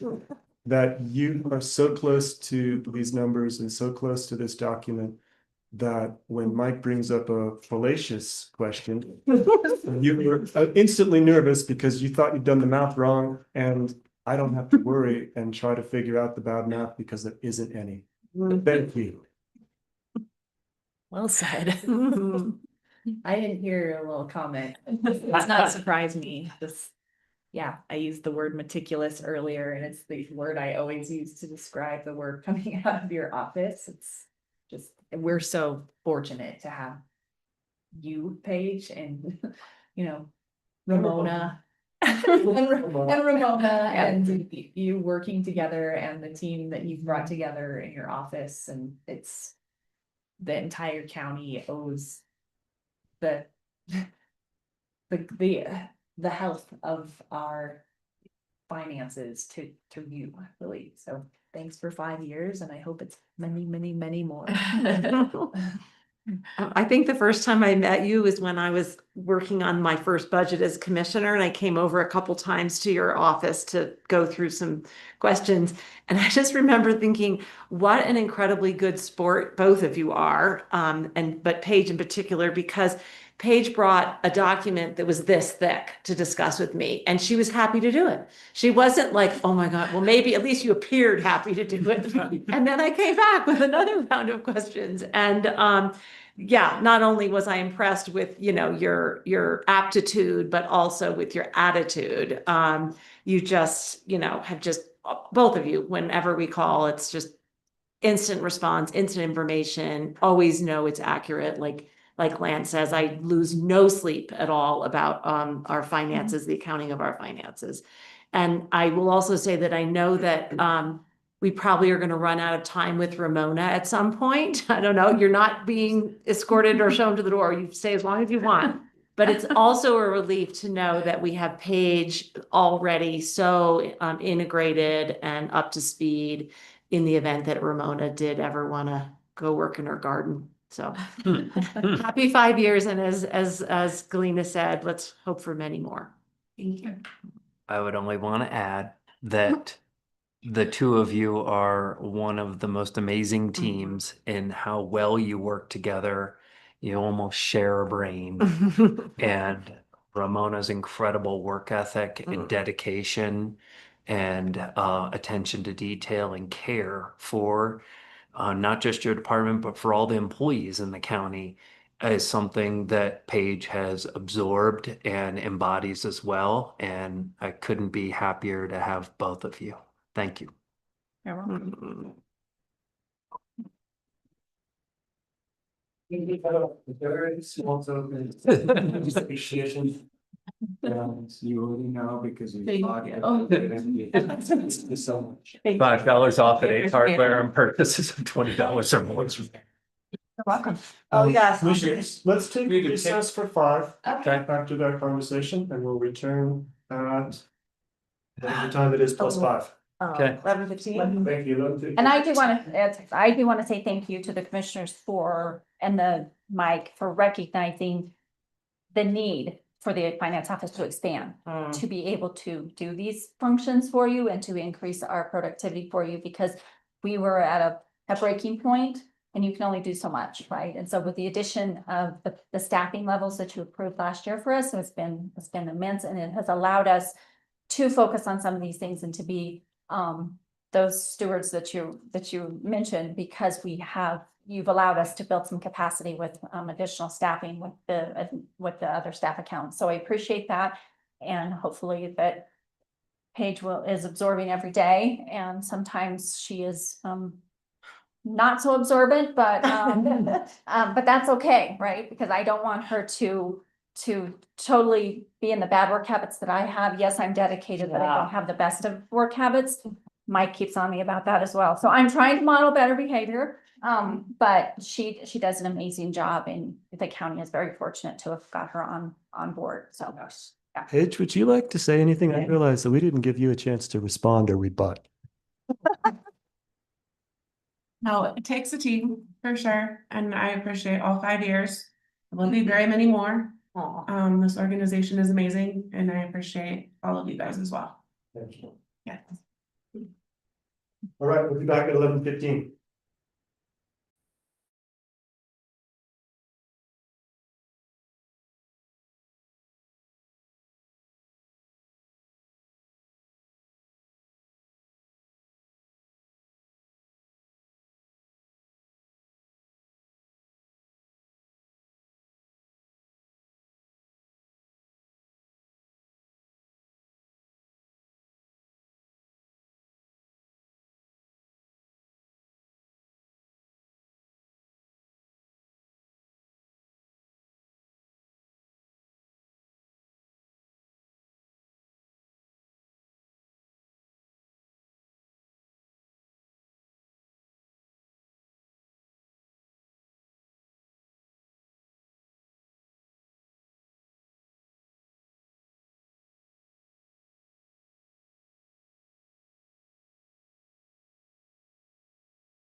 I don't know.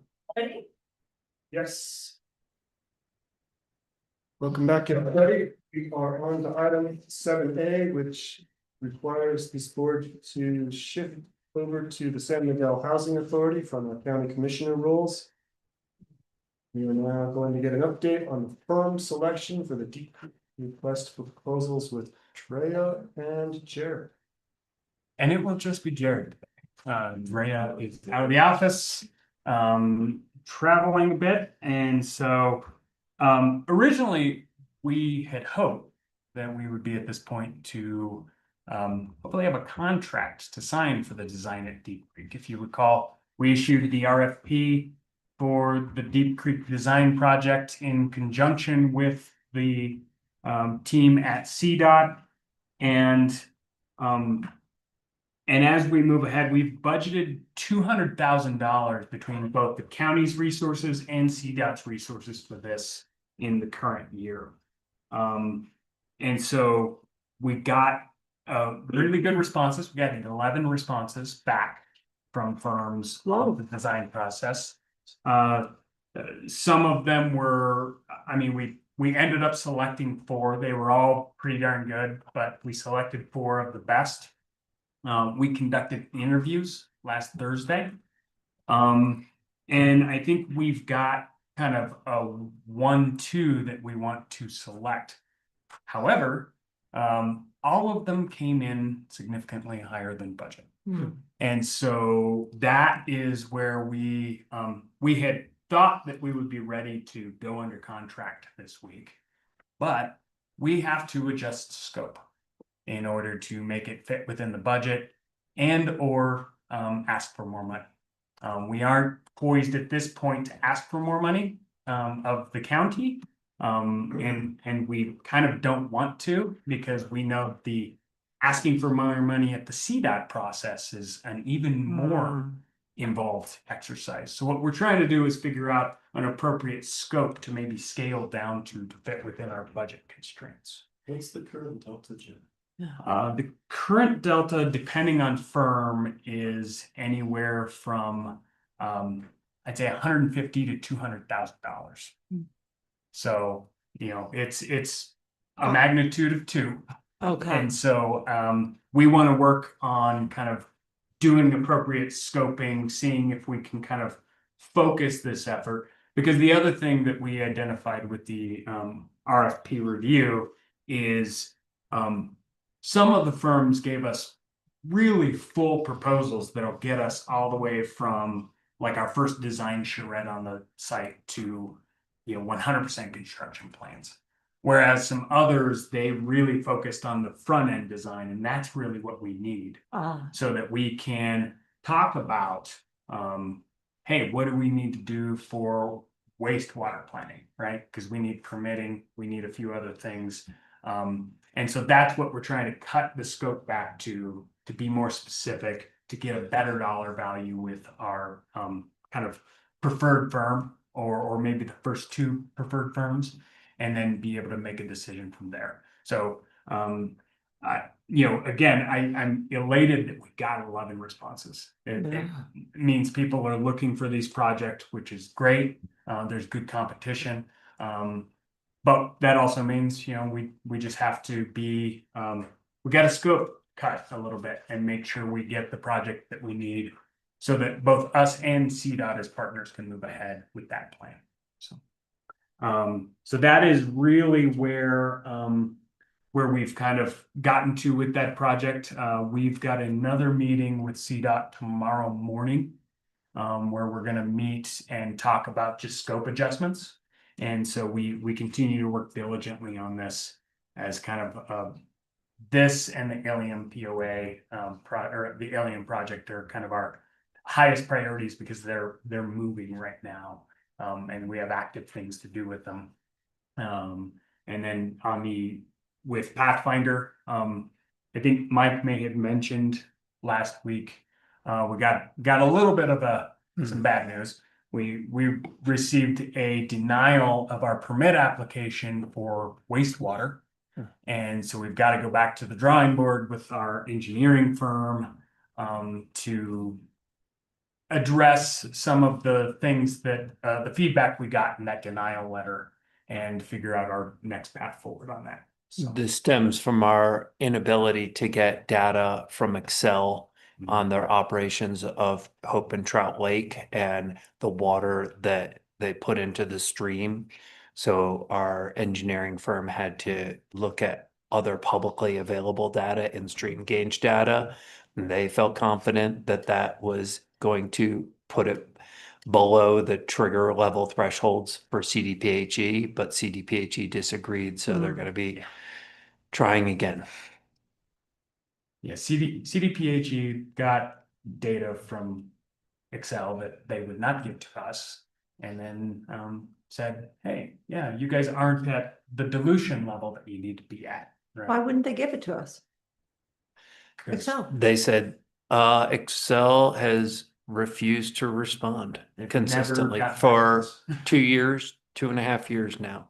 Can, Ken's question is, why did the CDPHE get data from Excel? that They did not. Oh, I see. They, I they, I misunderstood. thought it said so in the letter. mm, That they had three CFS from the Excel data. Anyway, okay.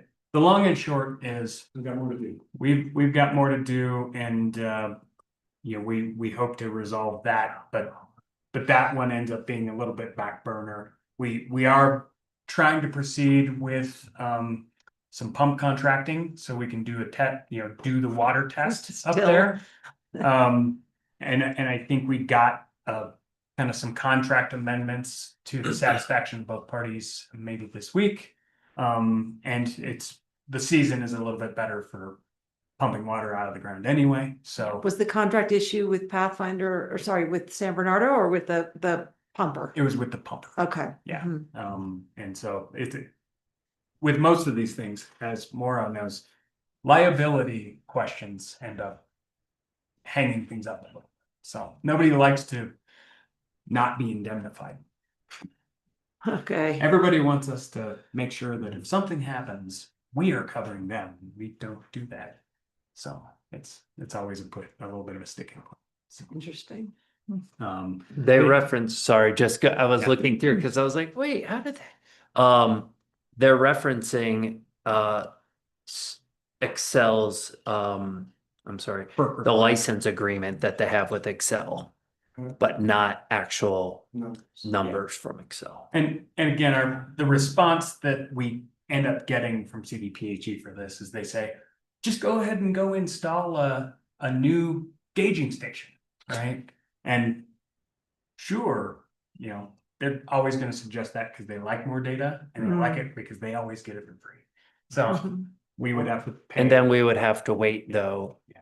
for year or years for them to feel good that that data is representative of average stream flows and moisture levels. Two questions. How much is a new data measuring station, and how many years roughly maximum would CDOT need of that data? A new Let us get back to you on that. Yeah. my offhand is about 20K. Mhm. That's not the major impediment. It's if we had to wait 3 to 5 years of data, but we can find that out and get back to you. And was San Miguel Watershed Coalition brought into the uh, realm here because that organization could be interested in these data points? I'm just thinking about some potential opportunity for collaboration. And I have no idea if that would be of interest, but if I they're think considering if this. If we did get to the point that we wanted to install a new gauging station, Mhm. we would want to engage in that. What we tried to do with our current application is a kind of paperwork exercise with our water engineers, where Yeah. they said, based on the available Yeah. data, we're inferring this and this and this. Mhm. And that's what ultimately has been kind of thrown out by CDPH. Mhm. Okay, and I'm just a little unclear if this licensing agreement with Excel is gonna be problematic as in a hard, like if CDPHE isn't willing to engage because of that, is that have we hit a dead end? It No. doesn't sound like you feel. No, we have not. Okay, No, there's room to continue to move and our hope is that we can just kind of clear up misunderstanding and move ahead. But if they say, you know, it's a hard no unless you put in a gauging station, then we'll be making some more decisions. Our engineers also thought that icing on the ice that forms in the winter on the gauges had led to some undercounting of water. Do we know if Excel has this data? Like, would they by law or something have it? And we do, we know they have it. So my question is, I wonder if we could find someone who knows someone at Oh, Excel. we've been trying. Okay. Yeah, If- unfortunately, could the we- folks who have been responding and or people that they have changed over almost all of their staff. It's just the kind of thing that once the state legislative session is over, maybe one of our legislators could exert. I've little gone to the pressure? Public Utilities Commission Yeah, to file formal complaints for their non-response. wow. And that I'm still getting nothing. Provide that data to state entity. Or could you speak up? I'm sorry. I was wondering if Excel had to provide that data to any state entity, in which case we could Cora it. They do have to provide it for FERC compliance, so we could potentially FOIA. That's a great idea. So, So fun. Let's do that. well, again, avenues to explore. Yeah. That we will be. So, thanks for letting us dig into what sounds like a problem that you've got well in there. Do you have No, we anything don't. else on this topic, Jim? No, but always happy to answer questions. Any other questions, commissioners? None for me. Thank you so much for your persistence. Great, we are moving on to item 8, which is manager matters. We've got Mike Bordone of Buck County here with us. Now, I'm gonna assume you wanna start with some general updates and then we'll move into an executive session. Yes, please. So just very brief, we handled a lot of updates last meeting, but this past Monday, I had the pleasure of attending Telluride Senior Meals with Mikhail Madsen and Commissioner Waring. We heard a presentation from Bob Grossman on the Dark Sky Reserve, as well as the dark sky efforts that he has been undertaking. I also met with Region 10. I think I had shared previously that in our contract with Tri-County to administer Telluride Senior Meals, I had vowed to write and or apply for grants on their behalf for their administration of the program. They were seeking administration funds, and they will be receiving $5,000 from the Telluride Foundation. Yesterday, we got a commitment from Region 10 for an additional $6,000. And I have a tentative, I have 2 applications throughout Palmar. One, if we receive it, would cover the remainder of administration funds for this year and all of next year. And if unsuccessful, I have the ability to allocate funding from them to close this year's funding gap of the additional $2,000 that they're seeking. In part, they're wanting that to make sure if their food ordering costs exceed their revenue, that they are not in an upside down position. So that was some good news. Region 10 also indicated that they would provide this funding ongoing, and Telluride Foundation invited them to continue to receive these funds in a year-over-year basis, but they would need to apply each year. This week, the DMV to go is at the Wilkinson Public Library. That was a pilot project that our clerk and recorder had started almost 2 years ago, and it was wildly successful. So glad to see that they're here for the entire week at the library. Next Monday, we'll have an SMRHA board meeting at 1 p.m. And we have our regular meeting next Wednesday in Egnar, starting at 10 a.m., proposed to go till 3 p.m. Numerous topics, including a visit from Derek Padilla, our Compagre field office manager for the BLM and talking about the TAP 2 travel management program. And I will be out starting on tomorrow, returning Tuesday. And that's all I have for you. Do you have any questions? Yes, sir. Not a question, but maybe a follow-up on the Ignar meeting, since many of us are in the room. I know that we've got a loose carpool organized, and I don't know if everyone's heard the potential plan, but if we could just take a moment and run through that, it might simplify communications right before the meeting. I think the plan, Carmen, help me here, is for Jared to take a county car and pick up me and Laura and maybe Jared? Mike. Is that true? I'm confused. okay. Let's Go, talk- you go, and then I'll go. I was gonna give you my 2 updates I had over the. Yes.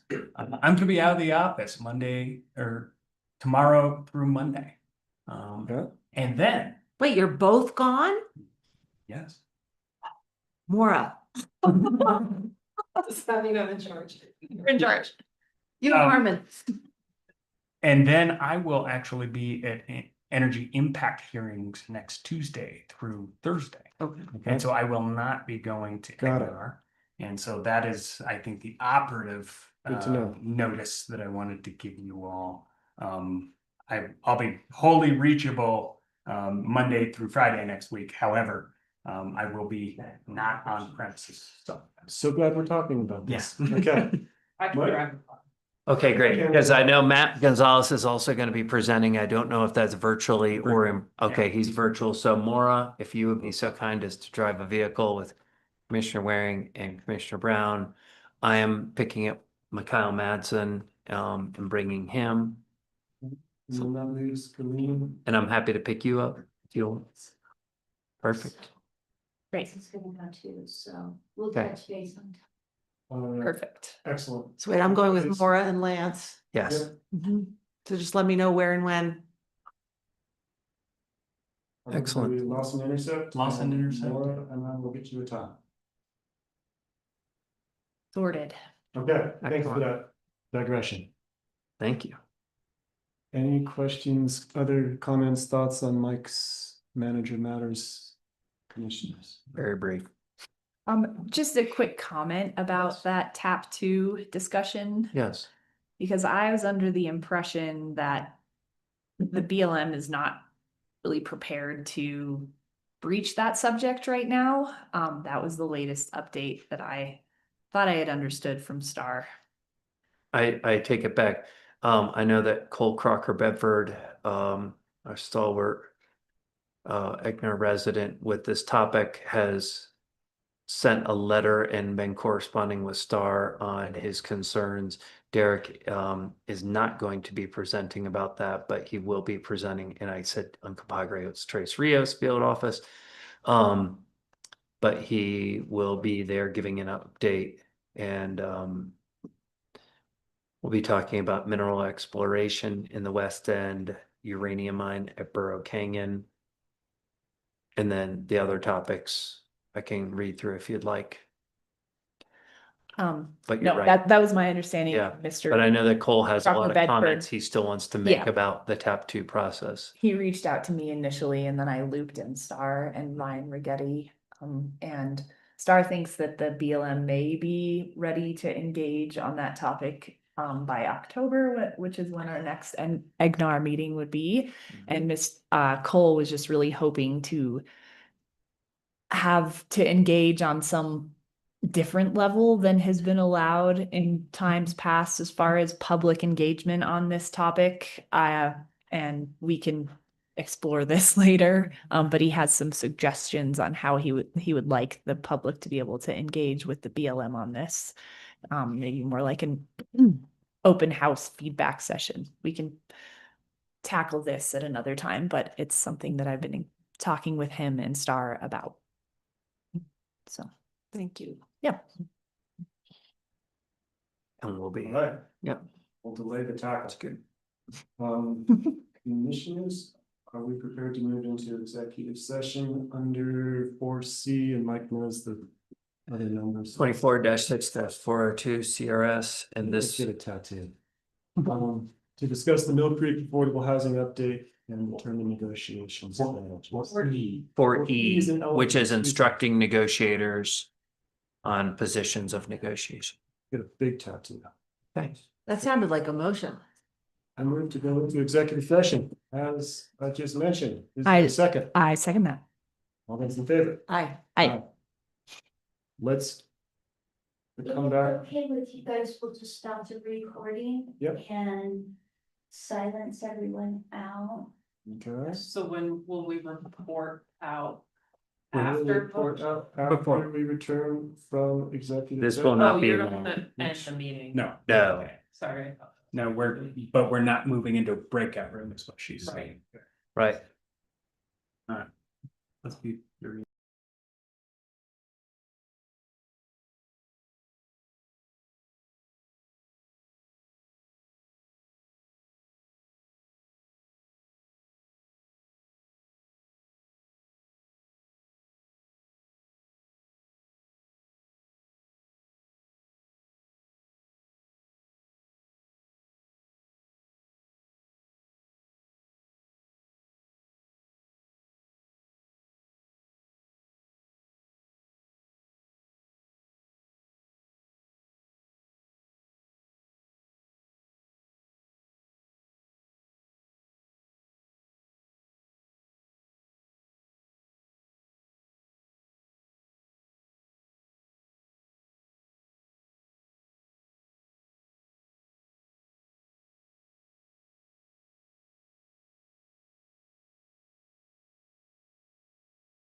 We will leap out of executive session. Carmen's gonna push buttons frantically.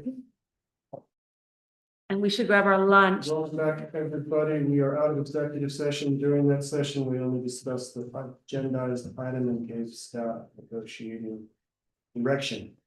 We're now going to take an hour pause for public health training. We will be back at 1 o'clock. Nice, Lance.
And I was reading pictures here and summer there for some years.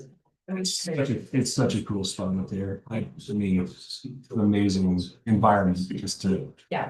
grow and thrive. Nice. Yeah. I know, I love it up there. Yeah.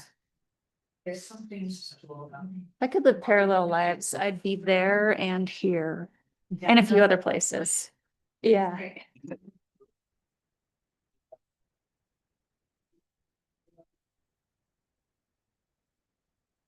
It's funny, it just transcribed. I'm just re-logging in, Carmen, I got booted for some reason. But you're in the class. Being transcribed. Right. 119.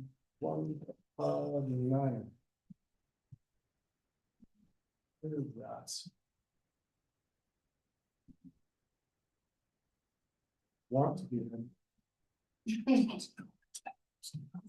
Yeah, Dave really loved it too.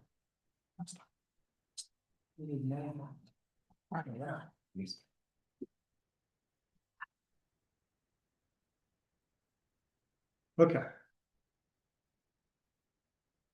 Thank you for your patience, everybody. Ready to go? I'm ready to go. Welcome back, everybody. It is 1:10 and we are back in session. Moving on to item number 11, which is affordable housing updates, and item 11A, which is a discussion with the town of Mountain Village regarding the Ilium Housing Potential Project. Mike Bordonia, Jared Biggs, Michelle Bolson, and Drew Nelson. Drew Nelson are here, as well as members of the Mountain Village Council. Welcome, Tucker. And Mike, would you like to set up our conversation? I'd love to just do a quick introduction. Good afternoon, everybody. Thanks for joining us, and thank you to our partners in Mountain Village for bringing forth an idea to share. Previously, our staff met several times with Mountain Village regarding a concept that they had for deed restricted housing on their parcel that they own in the Ilium Valley. And they had a pre-application meeting with our planning department. They have since withdrawn that proposal and that pre-application. And they have revised their thinking. They're here today to get feedback on a new idea that they have for housing on their parcel. And you can hear this presentation today as there has been no application or pre-application to our planning department. However, if this concept moves forward to an application, you will potentially discuss and vote in a quasi-judicial capacity. I'm now speaking just to my Board of Commissioners. When you sit in that capacity, you will have to be unbiased about the application before you. So as such, I would ask you today to share any questions, ideas, or concerns about this concept, but ask you to refrain from saying whether you would or would not support or approve any elements of their design concept.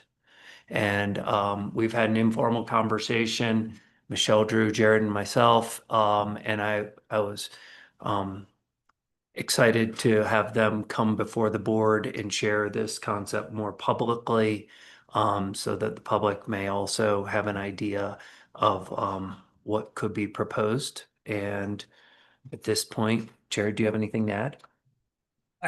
I would only add, we had asked Michelle and Drew, we've gone through a bit of a process with our previous planning procedure.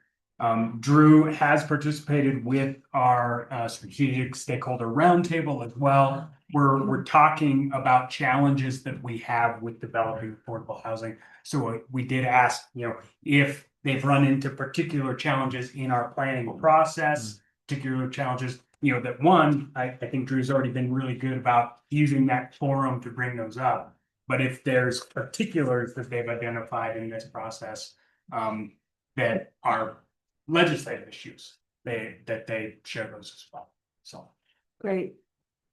Great. All right. So please take it away, Michelle. Thank you. Michelle Bolson, Acting Town Manager, Town of Mountain Village.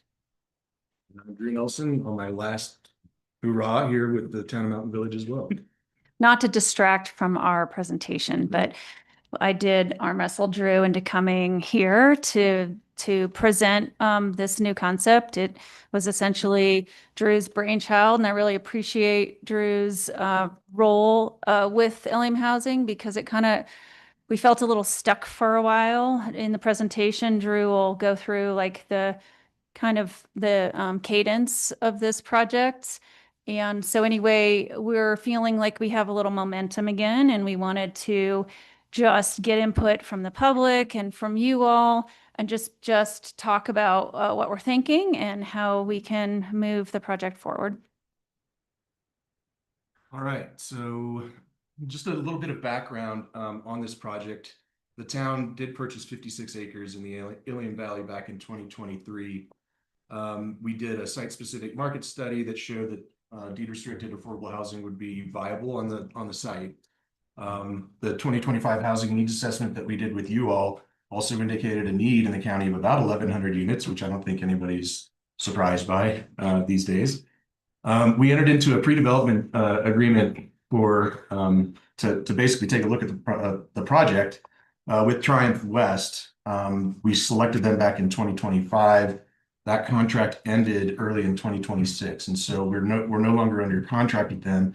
We did issue a new RFP within the last month, and responses are due back on Friday for that. So hopefully we'll see some good feedback from consultants who are going to help us kind of navigate that. A little bit more background. So when we purchased the property back in 2023, that was a $7 million purchase. There is debt service that the town has on that site. So it didn't come free and clear. It wasn't a cash purchase. So we're still paying debt on that. We attribute about $1.6 million to the sites that we're looking at developing in this first phase. And as you may be aware, we've also petitioned to the Forest Service for a land trade that potentially would give up kind of the southern half of the property in exchange for some ground elsewhere. We did zone the property as community housing and subdivided it back in 2023. There were MOUs put in place with the IPOA for water and sewer service. So we do have up to 100 units contracted with them for water and sewer service. There are other improvements that need to come along with that as time goes along, including a water tank and some other things. But that's not part of what we're proposing or what we're taking a look at right now. Can I just add one thing to that? As it relates to water, we have application for our own legal water. We're sharing a well because the wells are located on our site, and we shared costs for the second redundant well on the property. So I don't want to go into any like down a rabbit hole, but we're not just like taking Ilium's water. We have our own water in process. Yeah. We have been holding regular neighborhood meetings as well. So there's been a series, probably about one a year, as kind of our meeting cadence with the neighbors down there at Two Rivers and the Ilium kind of industrial park. The last one we had was on September 16th. We had about 25 people in attendance at that. We were down at the Gated Shifter, and if you haven't had a chance to get down there and check that place out, it's really cool. So check out all the fancy cars that are in there. We met with county planning staff back on October. We did withdraw our pre-application, as Mike noted, back in February. And as I noted previously, we did issue that RFP on April 9th and have responses due back this week. So just a little bit of background, again, in terms of orienting you to the site.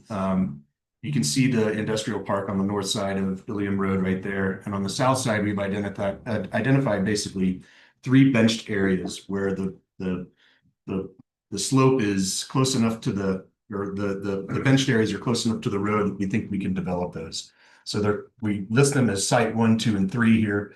Site 1, we are actually holding off on looking at right now because we know that there are intersection improvements at State Highway 145 and Ilium Road that would include kind of realigning part of the road to better serve the amount of traffic that comes in and out of there. So we wanted to hold off on figuring out any sort of final design and layout until we know what's going to happen with that roadway there. So basically what we've been looking at are sites 2 and 3. Site 1 also, we did previously indicate that we were interested in having some sort of childcare facilities there because we know that that's a need as well. But sites 2 and 3 are really what we've been focused on. So this was our original early concept plan that we worked with Triumph on. And it would have involved 80 units that we were initially conceptualizing on the site, 80 rental units. And you can see here, there's large parking lots. There's some other things that are kind of impactful to the site. And when we got down to it, the budget just didn't quite play out the way we thought it was going to. This ended up being approximately, the estimate was about $60 million in cost.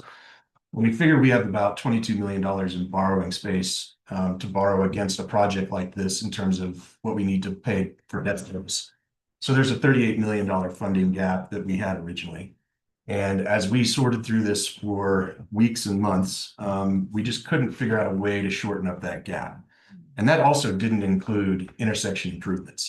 So that $60 million was literally just the infrastructure on the site and the buildings themselves. So we were really up against a wall and couldn't figure out how to get through it. Okay. Sure. Question, is that 60 million for the development of both site 2 and site 3? That's correct. Yeah. And also we did vet this plan with the neighborhood with the 25 folks that were there, and they were large buildings, and like we also needed a maintenance building just for the equipment to manage snow removal on the parking lots, and there were all these compounding factors, and we just weren't feeling good about large buildings right along the river. So that, again, that early concept was focusing on rent levels between 80 and 100% of AMI, which is what our market study had identified. One of the things that we have found is that some of the grant programs through the state of Colorado, and this is through our experience with VCA Phase 4 and some other projects that we've had, is that those state and federal grants can really limit the ability for us to bring people in and house them. And it's not necessarily, we've had this conversation with Jared and Mike before too, that you know, there's an AMI component that exists in San Miguel County that's very unique, and that people essentially make too much money to live in some of the deed restricted housing that we have, that we hold up at VCA. And so I know that there's a petition opportunity to go back to the state specifically for Prop 123 dollars, but maybe that could be expanded to other programs. I'm not an expert in that. But I would highly recommend pursuing that with all diligence, because there's a handful of other places that have been successful in requesting that waiver from Prop 123. But those grants are really cumbersome on all of us. We originally were anticipating remaining as the owner of the housing, as either the Mountain Village Housing Authority or some other alternative, whether that's a multi-jurisdictional housing authority or whatever it might be. But again, we only have so much debt capacity with the Mountain Village Housing Authority. So it made it really kind of, again, problematic, because we were already borrowing money for VCA, multiple different phases of VCA borrowed money. So there's only a certain amount of debt capacity that can be reached there. We were also looking at master leases with employers. That's been a successful thing that we've had at VCA, but at the same time, you know, it's hard to get commitments for people for a long period of time that you can then turn around and use that as collateral for debt going forward. So what we had identified in our market study was about a $350,000 to $360,000 per unit subsidy required in order to get the rents down to a level that would be affordable. Whoa. Now that was back in 2023 when that was done. It's different now, and the subsidy is even greater. The subsidy demand is even greater. So that's one of the things that was, again, kind of on the forefront of our mind when we were looking at this project early on. So we kind of came up with a revised project focus, looking more at like a townhome style unit that we could probably offer up for sale in this area. And if you've been down to Two Rivers recently, there was a project that was done actually by Telsky down there with a number of units that were modular units built out of a factory located in Buena Vista at Fading West. And I had a good opportunity to go and tour that facility here a couple months ago. I know the owner. I've known him since they started up because I used to live in Salida before I moved here. And I think, Mike, you're probably familiar with some of those guys. Yep. So really, really interesting setup that they have there. They're actually now they've done their 1,000th unit They've actually churned that through the factory. They're getting through about 28 a month now, so they're actually speeding up their processes. And one of the things that we looked at was utilizing one of their off-the-shelf designs because there's significant cost savings that come with that. One of the other things that we found too was the transportation costs from moving those boxes is significantly less if you can locate it out of Buena Vista rather than someplace in Minnesota or Wisconsin or other places where you see a lot of manufacturing going on. So that in and of itself, just the transportation cost was $1.4 million in our original project. We can get it down to maybe about $200,000 to transport. So that's a savings, significant savings if we're looking at this particular kind of product. So here's basically a revised site design for site 2. What it would involve would be kind of a roadway or a driveway that would drop down behind the hillside there, and there would be tuck under garages for each of these units, so you wouldn't see necessarily the parking. We did build in some guest parking on the site, but these are duplex and triplex units, so it would allow for air and light to get in between the units. We figured out the grades, and they actually work. So I was pleasantly surprised when our engineers came back and let us know that those grades would work, the driveway works, and the houses could sit right basically at street level on County Road 63L. So you could basically walk right out, get onto a sidewalk, and walk to a bus stop that we've been planning to be kind of in between those two nodes. I should note too, there are 7 bus routes a day that go through here. So it's well served by transit, and we think that that's a real attractive part to this development as well. Drew, would each of those townhomes have 2 parking spots, whether covered or uncovered? The anticipation is that they would be tandem spots underneath the units.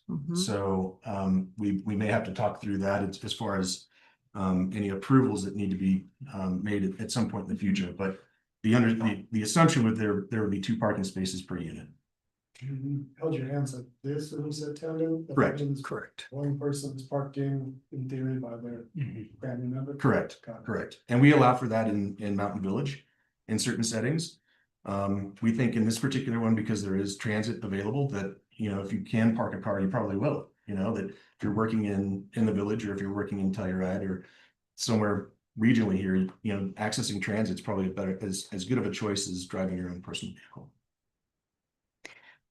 And philosophically, you know, having a product before that felt more like a VCA or Shendoka didn't really feel like the same kind of added value as this product. Like someone could live at Two Rivers and say, gosh, I'd really like to have covered parking. They don't already have a garage. In Lawson Hill, we don't have garages. A garage is a high commodity for those that don't live in deed restricted housing. And also there's less maintenance, there's more light and air, there's actually this nice porch onto a sidewalk, plus river views and access lower. So it solved a lot of problems when this was when this pivot happened. Yeah. So I just wanted to highlight here for on this particular design, you'll see some blue lines that are on the south side of the development there. And that's the floodplain that runs through on the San Miguel River. So that's one of the compounding factors that we have related to developing these sites, is that floodplain, you know, we get really close to it on this one, and we may have to do some work on the floodplain, when we look at site 3 as well. So just something that I wanted to note. But in this design, you can see that all the grades are met throughout the site. We do have 4-to-1 slopes between the individual buildings, so it actually doesn't require any additional retaining walls. There's a large retaining wall on the far south side below the driveway, but it's just something that we have to deal with when you're dealing with steep slopes.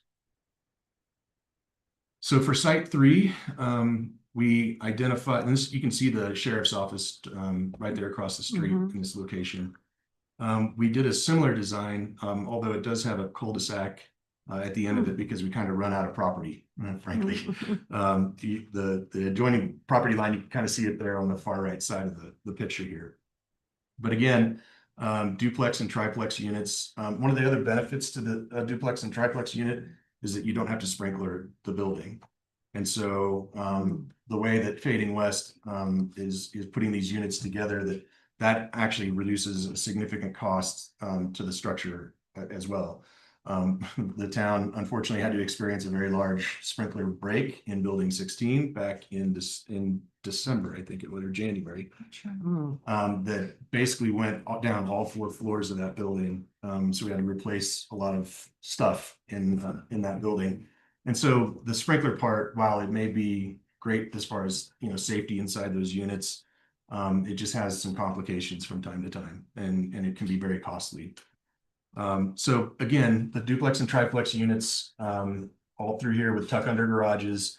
We designed the cul-de-sac to hopefully meet, at least from what I understood, it meets county standard for a turnaround down there. So if somebody's pulling their raft trailer or camper through there or whatever, they have enough room to turn around there at the bottom, allows for maintenance vehicles to do the same. And to Michelle's point earlier too, about maintenance vehicles, one of the things we liked about this design is that it would allow for somebody to just come in and basically plow snow down the road off the side and then be done with it. Rather than having a full maintenance crew with a maintenance shed and all this other kind of stuff, you can hire this stuff out.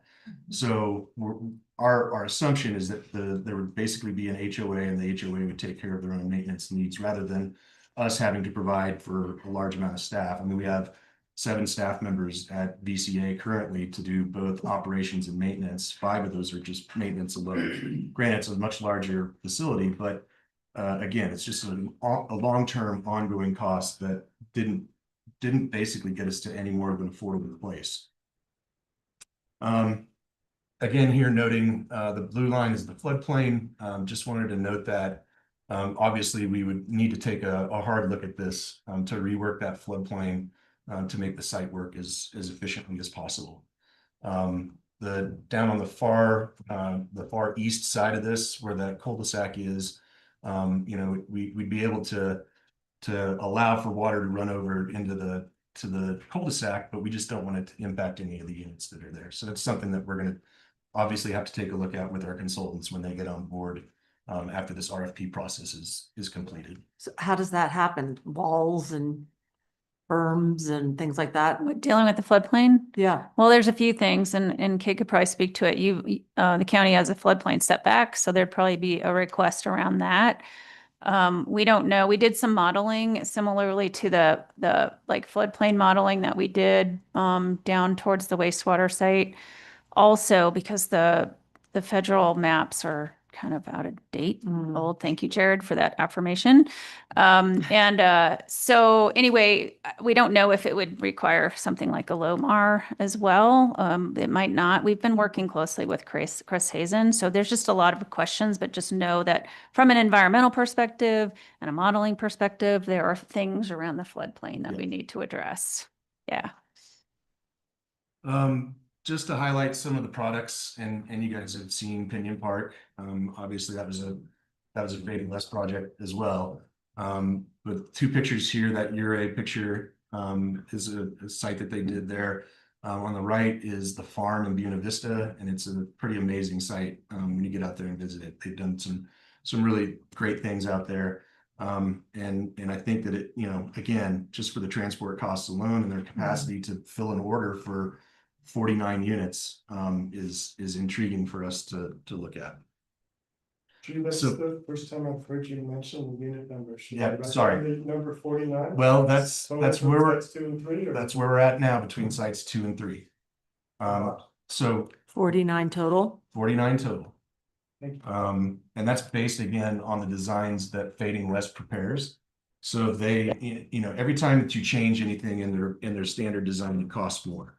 And so one of the things that we're hoping to do is make sure that we can pull those from the shelf and utilize those. But again, I think this picture back here kind of indicates, or at least shows, that those units are attractive.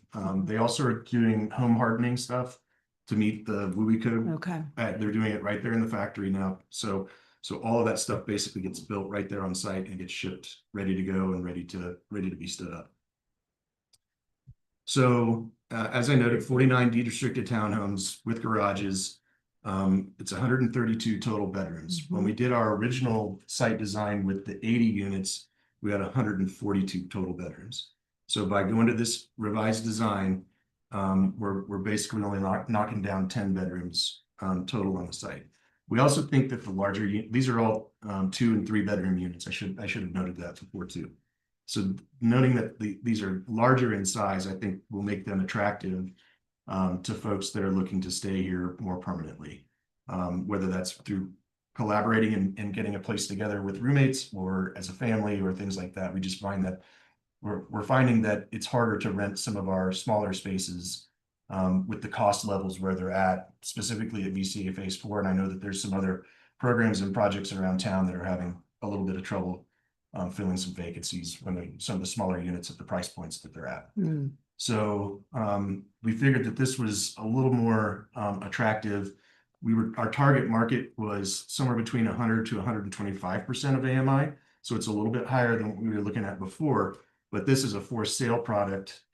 You're probably looking at a different market in terms of people that are going to be interested in locating here. So that 125% of AMI is about $118,000 a year in terms of annual salary. And it just feels like that fits a little bit better with what people can try to afford in their units. As I noted before, regional factory built units, that transport cost, I'll try to get that down as much as possible. So the spreadsheet that you see below this is just a very rudimentary, rough kind of cost estimate of what we might see here. What we did was we used the original site design infrastructure costs of about $29 or $26 million. So we used that again, but we used the per unit cost that Fading West has priced at least recently. We also did, basically checking the deficit on this. And if we sell the units at that $600,000 price point, our deficit gets us down to about $16 million rather than 38 that we had before. And so that becomes much more doable, and the town doesn't necessarily have to carry that debt long term for that site.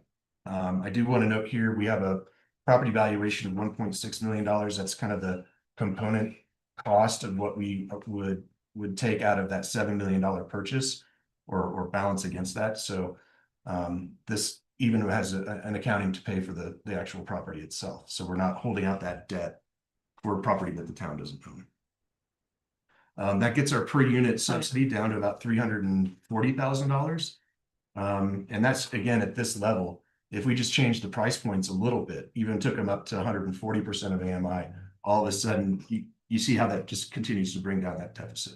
So that's part of why we're wanting to kind of showcase this opportunity, because it does give some ownership opportunities in the region that probably don't exist right now. And again, these are all balanced with no outside grants or anything like that.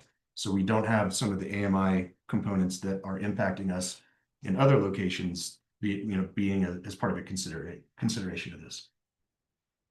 So Drew, the subsidy that you mentioned, the 340 is just under what you had estimated for the previous project, but you're suggesting that you don't have to carry that because they're for sale units. Is that right? that's potential.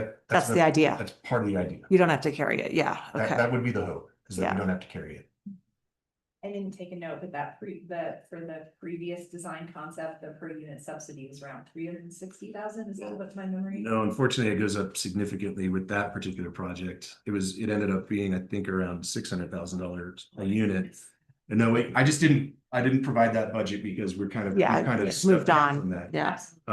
Once we got to the $60 million number, it just became viable at that point.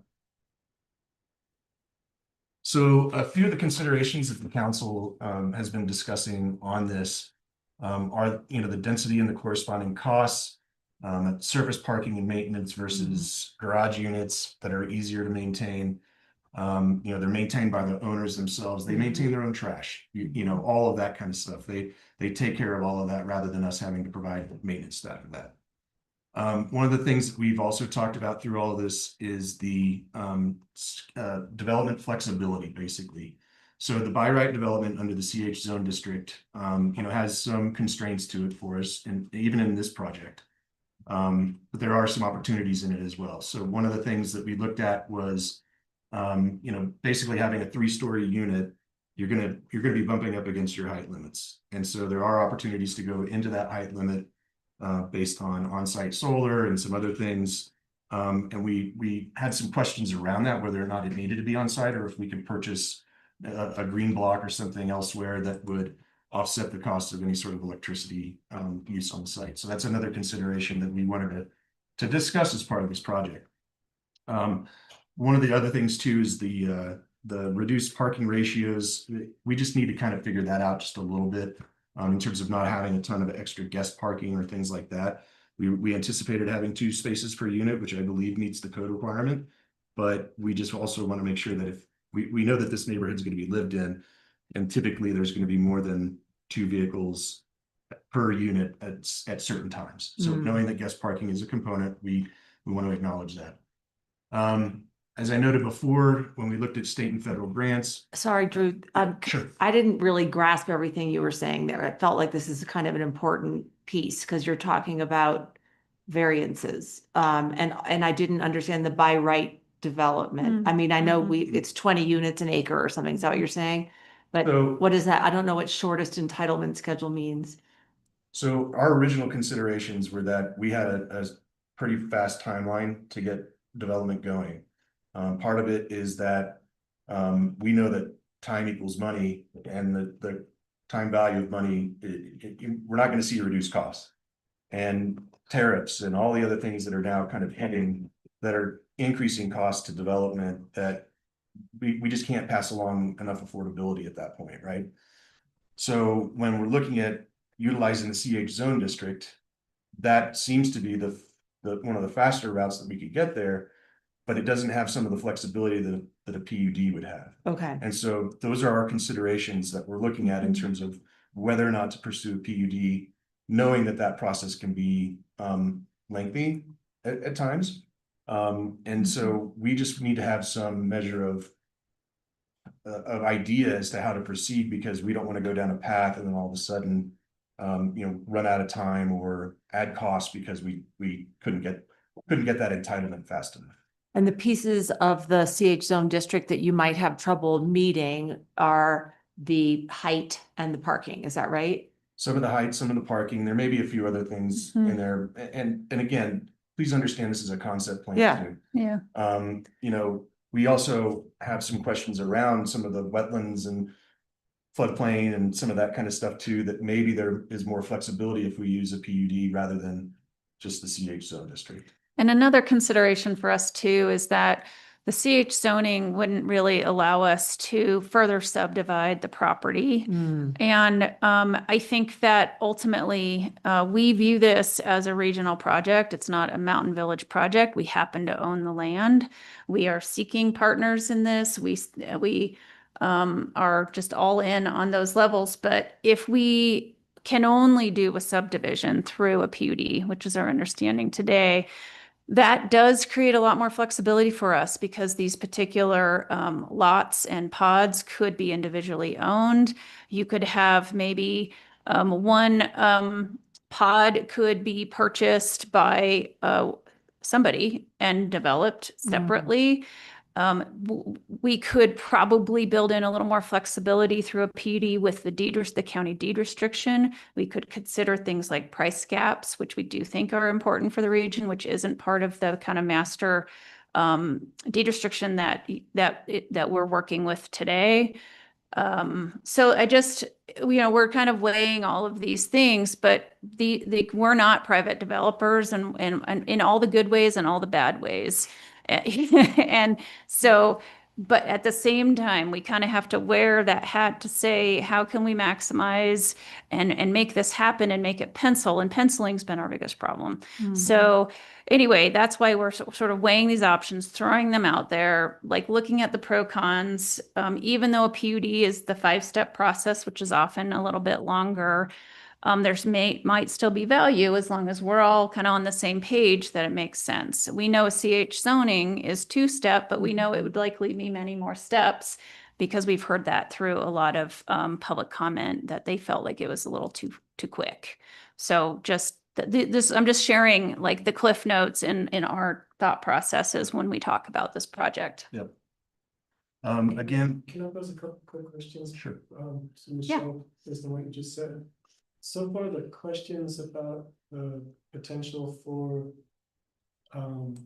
height variance as written in the CH zone and in relation to net zero construction. Mhm. The very specific question I heard was, could the net zero be achieved offsite as opposed to onsite? I think we can provide an answer to that through our planning department with the snap of the fingers. Kay knows. I think I know, because I think I heard that answer yesterday. But I'm not gonna say it, I'm gonna let Kay speak here in a moment. The other question I heard was about parking requirements and perhaps a reduction in those.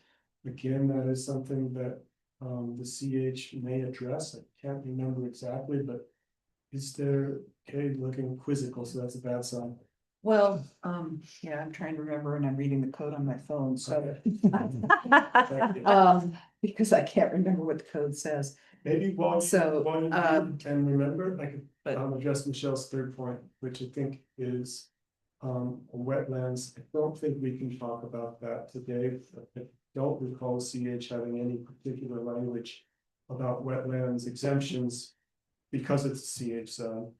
I do know that the county has very strict wetlands guidelines, and I Yeah, think there would be, and I'm not gonna speak for my board entirely, but I'll definitely speak for me, deep reluctance to waive those. to be clear, we're not asking for any wetland Okay. intrusion. It's a floodplain regulation in the county that can be applied to any, so I mean, Thank you. just to, yeah. And then the last. I know water is a broad topic. Yes. Hmm. This one was PUD versus CH zone question as to which one is more beneficial or more flexible. I don't know. Depends on what your goal is. If it's speed and time value of money, then my instinct would be that figuring out a way through the by right existing entitlements is probably your best bet. And that to look for a PUD approval in 5 steps is realistic, but certainly longer, no matter whether it's a 2-step CH or a 5-step PUD, there will be much more discussion and much more negotiating, if you will, than going with the existing time. With the CH zone, are we not allowed to do any negotiation? It has to meet those very strict requirements that are in there? Right, so it's, the idea was to have a by right zone district, so we didn't have to go through the 5-step couple of years PUD process. Right. Within the SSR or within the housing code update process, we've been talking about possibly increasing the height above the 35 feet. Not just for solar. Yep, I was quoting code as written, yes. Yeah. Something that came out that actually is a bigger problem, and we're running a separate track from the housing code update, is looking at our subdivision regulations, because right now there's just this assumption that all subdivisions will be PUDs, and that's not the case. And then most places normally have a minor subdivision process where you can divide a property into 4 lots through a 2-step process. So we've actually been working on drafting new subdivision regulations. We haven't brought them to you yet. I actually just reviewed the first draft yesterday, but that would be something that would help, that you could create your 3 lots through the minor subdivision 2-step process, and then individual units within it be condominiums. In terms of tandem parking, I don't think we prohibit tandem parking. I'd have to double check, but I'm pretty sure we don't. Okay. What we require is 2 spaces per dwelling unit, unless it's a studio or 1 bedroom, in which case we require one parking spot. So depending on your timing, and if you're talking a PUD, I'm thinking we can make the timing work. We might have some code fixes coming this fall that address some of what your concerns are. So we can work on height, we can clarify if solar can be off-site. Right now, it cannot be. it would be a matter of interpretation. Oh, great. Right, And, right now, yeah. right now it is silent. And so, you know, it's been one of those things, I think the intent is that we reach net zero regardless of how it is done. Yeah. And so just to clarify that moving ahead, so that we don't even have to answer the question, because Michelle and Drew are really good at reading these things anyway, right? And they're bringing us questions that are kind of in between a lot of these lines. Yeah, but I mean, that's, again, as we're going through the housing code update, that's something that we could clarify as to whether it must be site generated or if it can come from offsite through a cooperative purchase agreement. Let's put that on the list to Yeah. answer. Thank you. Sorry, though, I didn't get, or I didn't hear a clear answer about whether any of this can be negotiated during the CH zone process. I think Yeah. you said no, right? Yeah, That well- otherwise you go through a PUD. Yeah, like I said, you know, the intent was to create a by right process. You know, part of our housing code update is we're looking at barriers. And, you know, this really is the first implementation that we've had of the community housing zone and trying to get an understanding, a grasp of how is this actually working? So I think that, you know, we can probably, you know, there's a possibility that we'll be fixing some of these from a land use code perspective, instead of going out and using the affordable housing PUD, which really wouldn't work for you because that would preclude you from doing neighborhood commercial, and which I don't know if that's still on the table. Probably not, since we now allow it on the other side in the industrial park. And it would also preclude you from having free market in there. Yeah, I think right now we still just want to program in childcare, which is already contemplated through CH. Childcare is okay in virtually almost all zoning districts. I have a question about the floodplain, because it sounds like you're not gonna be, well, you have just parking on the ground floor. I don't know if you have mechanical too, but like, I'm thinking about, you know, beach towns and so forth, where they just raise up the living space, and so the flood can come right under. Is there anything like that in Colorado where you can We be have- closer to the floodplain if you're not having living space on that ground floor? I mean, from our side, we haven't evaluated it all. Right. So, you know, there's a lot of rules and regulations behind floodplain. Not all of them ours, that we would have to, take into account, but there's You don't definitely know. been examples of, you know, projects that have, you know, had site modifications in order to, deal with floodplain. Well, and to be clear about the floodplain, we don't have any habitable space within the floodplain. Yeah. And it's been, I'd have to go back to my notes with Chris Hazen. It's been a while since we've talked with Chris about it. But I know that Chris has often administered applications, which are at the staff level, around, I think it's like 100-foot setback. And there's been, and it's been considered administrative, so it's within a floodplain area. So it's definitely a more complicated conversation, but the modeling is something we've done, so we understand the actual limits of the river. A floodplain setback, I generally understand, is administrative, so like, it wasn't prohibitive to the project. Yeah. But we know that the environmental regulations of the county are robust, which is great, they need to be, and it's just another step in the review once it gets to the planning department.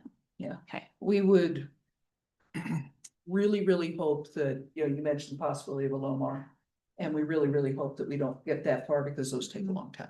I agree, and I know that we had some input around a Lomar, but in talking with Chris and Fisher, we don't believe it's needed, but I just don't have a lot of details around it because we're just not really there yet. Yeah. And I'm even farther behind than you on it. We are still kind of evaluating whether to retain ownership of some of these units as well, so that we may rent some out, things like that, that we would hold as part of our holdings. So just know that that's part of our unit mix scenarios that we're trying to run. We have kind of built in an opportunity around maybe a market rate unit or two that would offset some of the overall site costs. I believe CH zone allows for up to 10% of the units to be market rate units. So it may be something that we want to suggest as part of this. So just, we don't want to catch anybody off guard around that because the site costs here are pretty significant. And so we need to have some ways of balancing some of that out. One of the other things that we've been looking at is kind of the balance in a cost per unit around livability. So things like decks or an extra bathroom or storage or that parking space that are talking about, those are actually real life amenities for people who live here.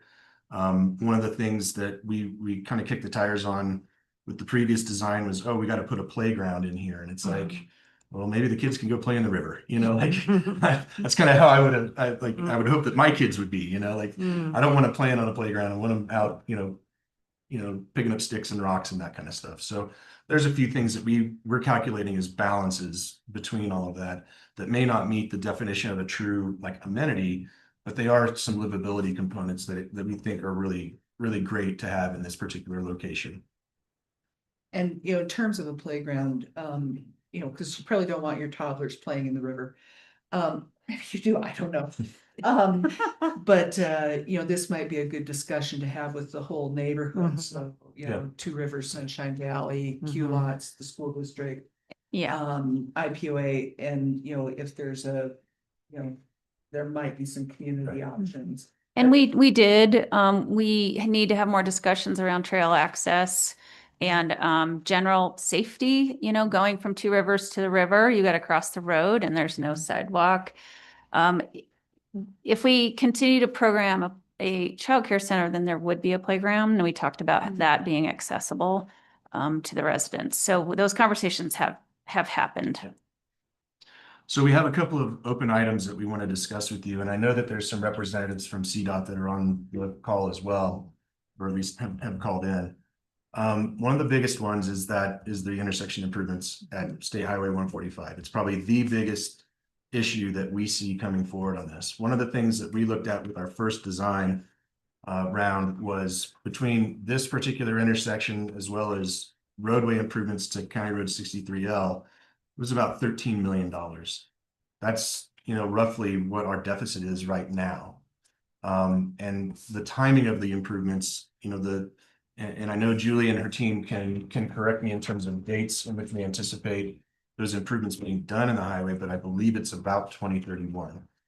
And if this project cannot fly, at least from our initial calculations, we don't see a way it flies if those improvements are front loaded on this particular development. We understand that those improvements are regional in nature, so they benefit not only our property, but they also benefit Two Rivers. They benefit the IPOA. They benefit all the way up and down the valley. And you know, I know that there's some real concerns around safety and access and making sure that that may be an alternative route at some point in case the highway does close down for some reason or things like that, you know. So there's a lot more to it than just what's balanced off of what we're proposing as part of this first phase of the Ilium development. We do understand that long term, you know, there will be other improvements that need to get made throughout the region, whether it's a regional wastewater treatment plant, additional water storage, things like that, that we view that as part of a future phase with any sort of land trade that may happen with the Forest Service. So that's something that we're kind of calculating out in terms of timing and phasing when looking at this particular project.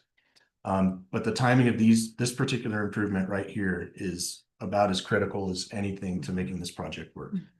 I do want to note again that there are 7 transit routes that run through here every day.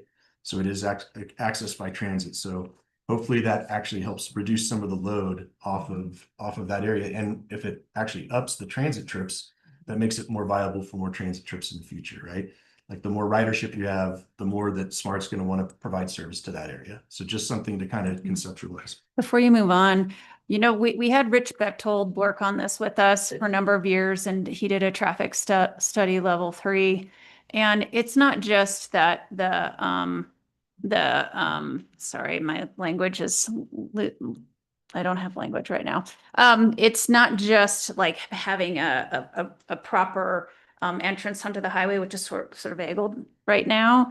It's also that road has kind of a curvature to it that's inadequate for larger trucks. It's also got a slope that's sort of dangerous and inadequate. So it's not just the intersection, but it's also a portion of the county road that serves Alien Valley. And so when we did our original cost estimates, which was about 5.2 or 3 million for this improvement, it's both the intersection widening the highway, but it's also making sure that you have the right curve to that road, that it serves the larger vehicles that are currently being used down there, not just for the gravel pit, but a lot of the light industrial area has larger trucks that come in and out, and then also making sure it's a safe grade.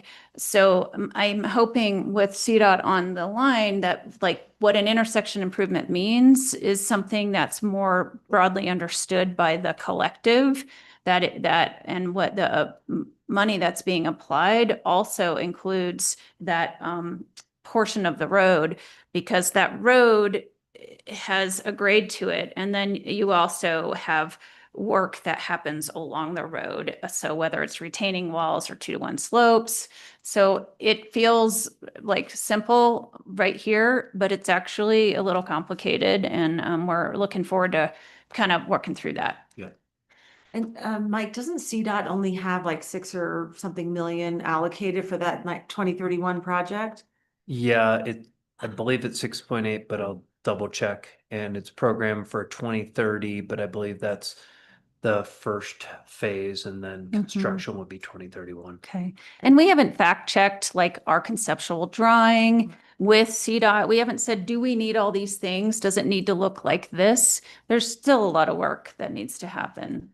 I understand. And if we waited for 2031 for CDOT or 2030 or whatever around then, would they take care of the county road improvement as well? No, We'd have to do that. correct.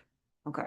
Would this be a good time to ask any of the CDOT representatives Sure. to comment on what they've just heard and maybe give us any additional information that they know is true at this point? If so, I'm not sure if Julie would care to speak, or Tim, or Tony, Jennifer, David. We're going to do more of these work sessions because we love your representation today. Yeah, this is strong. There's a large number of CDOT folks, and we are happy to unmute any one of you that would care to respond. And if you just want to say we need to sit down and talk more, that's okay Yeah. too. And maybe to be more clear, it's kind of like the anticipated improvement. Was that really just the widening of 145 and the turn in, turn out lanes? Did it include, like our estimates included the southern portion of the county road, because we see that all as one organism of safety? If it was different than that understanding, that might help them. No hands. Oh, I finally was unmuted. Thanks. Sorry, I was trying to ask to unmute myself. This is Tim Funk. I don't know if anyone else from CDOT wants to chime in, but we have 6.3 million in the next 10-year plan. We would not get the money until 2031. This is going to come in 2031. So then there would be a design survey process. So we're probably on our current schedule looking more at construction, 2033, somewhere around there. If just looking at it from a CDOT perspective, right? I mean, our portfolio of projects, sometimes there is some adjustments that can be made. However, this is the only new project we were able to add to the 10-year plan in the Gunnison Valley, right? So it would have to jump projects that were already in the existing plan if we were to move it up. And then, what we're talking about doing is just to Highway 145, not the county road at all. And, it's yet to be determined exactly, right? Because like I said, we haven't done survey, we haven't done preliminary design, but I think this drawing is probably a pretty fair concept for what we're looking at as well. Right now we do have a left turn decel in right there, but we don't have a right turn A-cell or D-cell or a left turn A-cell. So I think that's basically what was costed for us to install. Okay. Yeah, I hope that answers some of the questions or perhaps raises some other ones. Tim, it does raise a question for me, and I do sit on that Gunnison Valley Transportation Board with you, so I understand how carefully that board worked to set the next work plan. But you did mention the possibility of timing adjustments, and obviously that would be of a great benefit to the Mountain Villages project. You've heard why. I don't have a sense of how possible that is. Is that a snowball in a hot place chance, or is that a 50% chance? What kind of lever do we need to consider that possibility? Right now, it's really hard to say, Lance. I'm sorry. I guess one thing is on our side, um, I guess hearing how fast this thing is going to move, we haven't, what we would require for this development to move forward, is a access permit. And I just wanted to say that it sounds like I'm the only one on the CDOT side that can get off mute. I don't know if anybody else can unmute Tony, Katie, Jennifer Allerson or David Payton, so they could chime in too. But the first step for us to evaluate something like that would be to receive a request for an access permit, basically stating we're putting in 49 new units, if that's what is proposed. That would typically require a traffic study to spit out what the requirements are. And in a normal scenario, we would require the developer to pay for those improvements. However, if it was improvements that we were already going to do, there's a good chance we would waive the requirement of the developer doing those improvements, immediately. And then the timing might work out where we do our project roughly the same, time as people start moving in, something along those lines. I don't know how fast the construction would be. But yeah, we probably would not. Again, this is all somewhat hypothetical because we haven't received an application yet.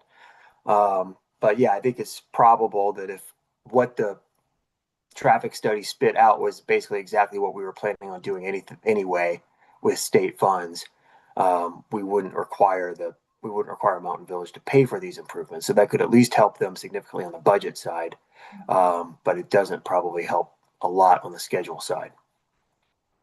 Tim, one last follow-up question. I recall from a recent commissioners meeting where we were adjusting the use in Ilion from industrial to some more expanded uses. There, I thought, was a traffic study that indicated that any additional traffic would trigger the need for this intersection improvement at some level. Are you saying that you'd have to redo that entire study with 49 units as the new input, or does the old study stand? That would probably, if Jennifer is probably the best person to answer that one, if you can let her off mute. Yeah, can you guys hear me? Yes, we can, Jennifer. Oh, okay. Welcome. Thank you. Good job, Tim. I think no matter what, we would need an access permit application. So the first step is starting that application, and that kicks off, hey, we're going to develop behind here. And then we could go step by step on, generally this type of development, what it would do is a 20% increase to the intersection. We would require a traffic impact study. Doesn't mean we can't look at what you already have, Lance, or what the data we already have and say, okay, this is sufficient enough for what we need, right? So I think the number one is if you know what you want to put back here for that development, let's start that application process, and we can go step by step on determining what kind of analysis we'll need to determine the highway improvements. Because ultimately those traffic impact studies show, and I think you mentioned it, Lance, what highway improvements are required based on the added volume of traffic due to this development. So if we have something already that might show us this, what's needed, then we wouldn't make you guys start from scratch or do it over. We've done it in the past. But I'd have to really take a look at what's available before I say yes or no on that. Does that help? Yeah. That does help, Jennifer. I Thank do you. have one- Michelle has a follow-up. I do have a question, it's my brow furrow. Is it the county that applies for that access permit, or is it the Mountain Village that applies for the access permit? That's a good question. It could be either. It really depends on who wants to take the lead on this. I don't think it really matters if it is the county or Mountain Village. So I have another question for, I can't remember who said this, I think it was Tim, that you could waive the developer needing to make the intersection improvements. Does that mean you could waive them paying for them, or does that mean you could waive them making sure the improvements are made before people start moving in? Like, knowing that this project is scheduled, is that good enough? So Our project or the Mountain Village project to move forward?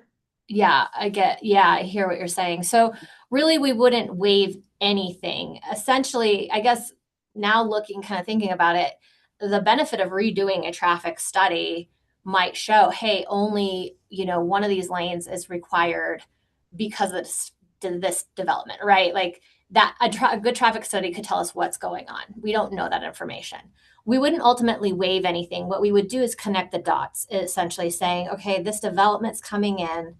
We do need, let's assume we need all aux lanes, all these turn lanes. CDOT has a project coming in at this time. Then we'd weigh the options of, okay, is there a way to phase these and open up something where the existing intersection, like what's there, will be safe enough? That's an option. Is there a way that, or is it just the final answer is you guys cannot sell these units until those intersection improvements are completed? So oftentimes we do find ourselves where a development has built units and are ready to sell, but then they need to make those intersection improvements in order to open and operate. So that's kind of our sticking point, if that makes sense. So if we can time it where this 10-year project and there's some sort of partnering coming on and we can get this all done before you guys are ready to sell and operate these units, I think that's the best scenario that we should be looking for. So ultimately, we wouldn't waive anything. It would just be more of a documentation of this is required, but this is how we're gonna address it. And that could look like many things depending on how this development impacts that intersection. Team CDOT, can I run a hypothetical by you that I don't think is likely, but is perhaps a way forward? If the application, access application was concluded and the traffic study was concluded, and CDOT came up with a plan that was necessary to be implemented in order for this project to continue forward, but the timing and the money weren't available until 2031 to 2033 final construction. Does CDOT ever allow other entities to fund the construction with the promise to pay back as soon as enough time has elapsed? Or is that cuckoo crazy town? I don't know the answer to that. Does anybody? Oh, Tim's stuck on mute. Maybe Tim has the answer to that. That's a good question, Lance. Tim, if you can get unmuted. Yeah, he's stuck on me. This is Tony, Katie. I'm the planning and environmental manager. We'll have to ask that question. It's a really great question. It's like an infrastructure bank, right? So same concept. I'm not sure if we've ever done that in the past, but it could solve some of our financial issues. So the other option, Lance, and I'm not sure, I mean, ideally under an access permit, we have the county and or the development go through the permit and they pay for all the improvements. So like Tony said, I mean, I could see where you could get that all in. It's just the reimbursement part or, that cost sharing if it's already been paid for. That would be something, Tony, we could look at.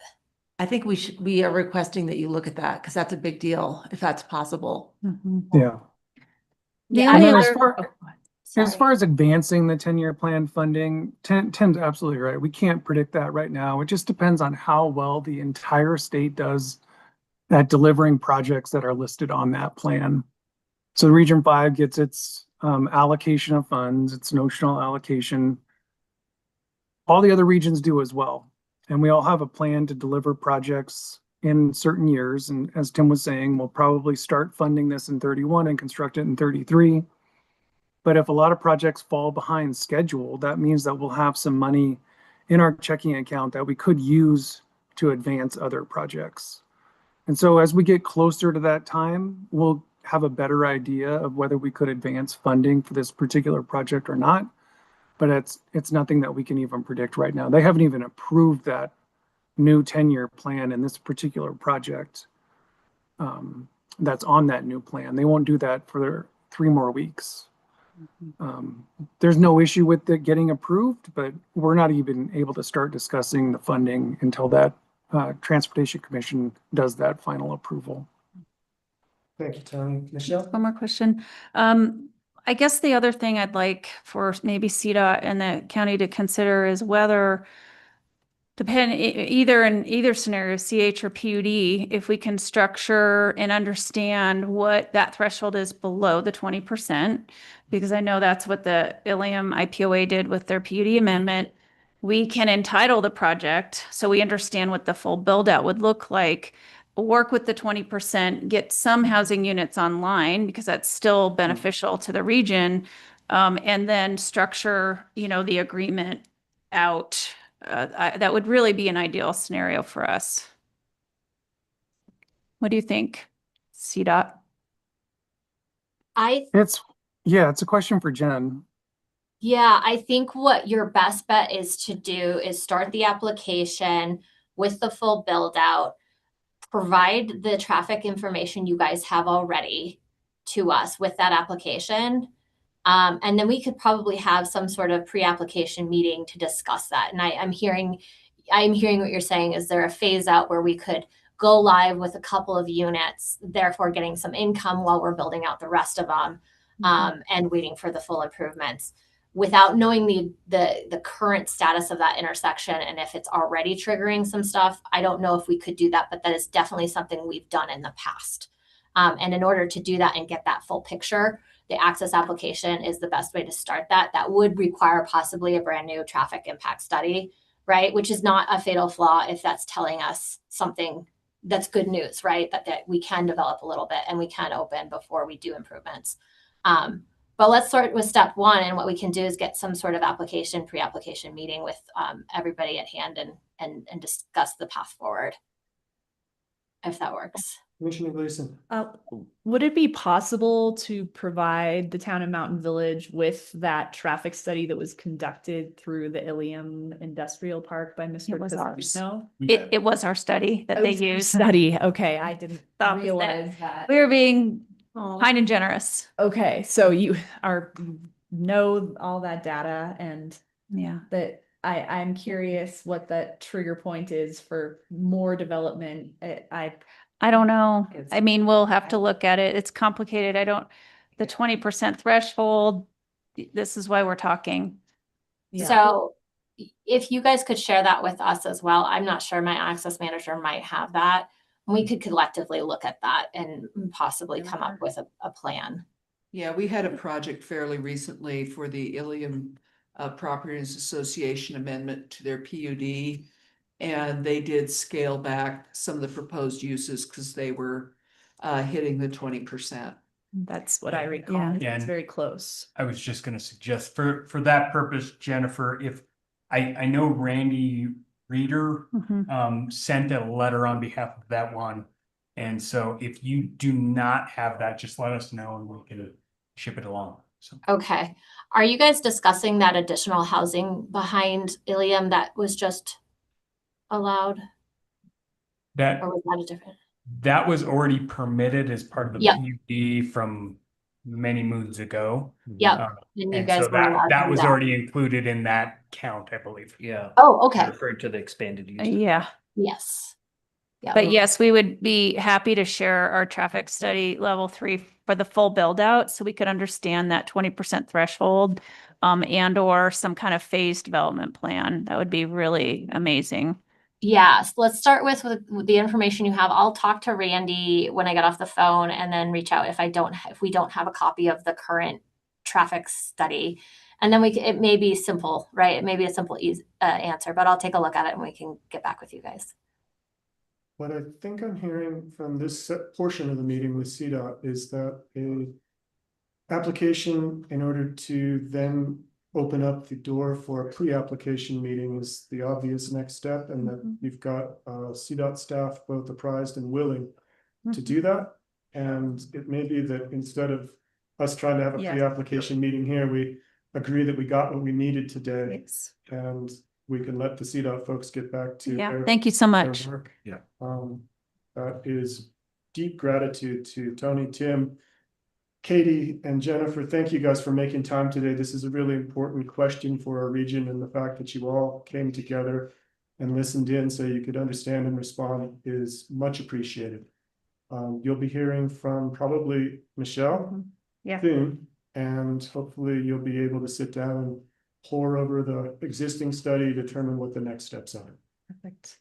Sounds great. Sounds great. Thanks for inviting us. We appreciate being a part of the conversation.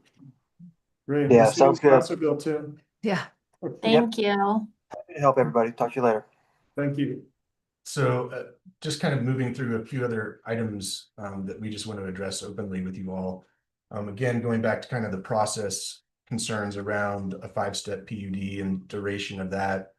And you know, we're going to go through that process with whoever we select to help us with this RFP. We're gonna look at both of those, whether it's a by right development in the CH zone district, or if a PUD makes sense. And we'll work that out through the pre-app process that we'll eventually have once we kind of figure out our overall design and things like that. But just wanted to note that you know, that 5-step PUD process it can be counterintuitive, I think, in some ways, for us to be able to deliver housing in a timely fashion, knowing the demands that we have. So I just wanted to highlight that. Again, the building height issue, the net zero designation and the height variance components, will probably be looking at that based on the unit designs that we have. We'll obviously try to keep it below that height requirement that's in the CH zone district, but it's kind of hard to do with the way the topography works on this particular site. So just know that will be a point to discuss at some point in the future. And then lastly, you know, knowing that the CH zone district is currently under review, we want to make sure that any process that comes out of that hopefully streamlines it rather than makes it more cumbersome. So that's something that we want to make sure that we're paying attention to, having the only CH zone property in the county. So it's really important for us to make sure that we understand the implications of that. One of the other things too, just to note under this, is the San Miguel County deed restriction. Michelle mentioned it earlier, but we've been seeing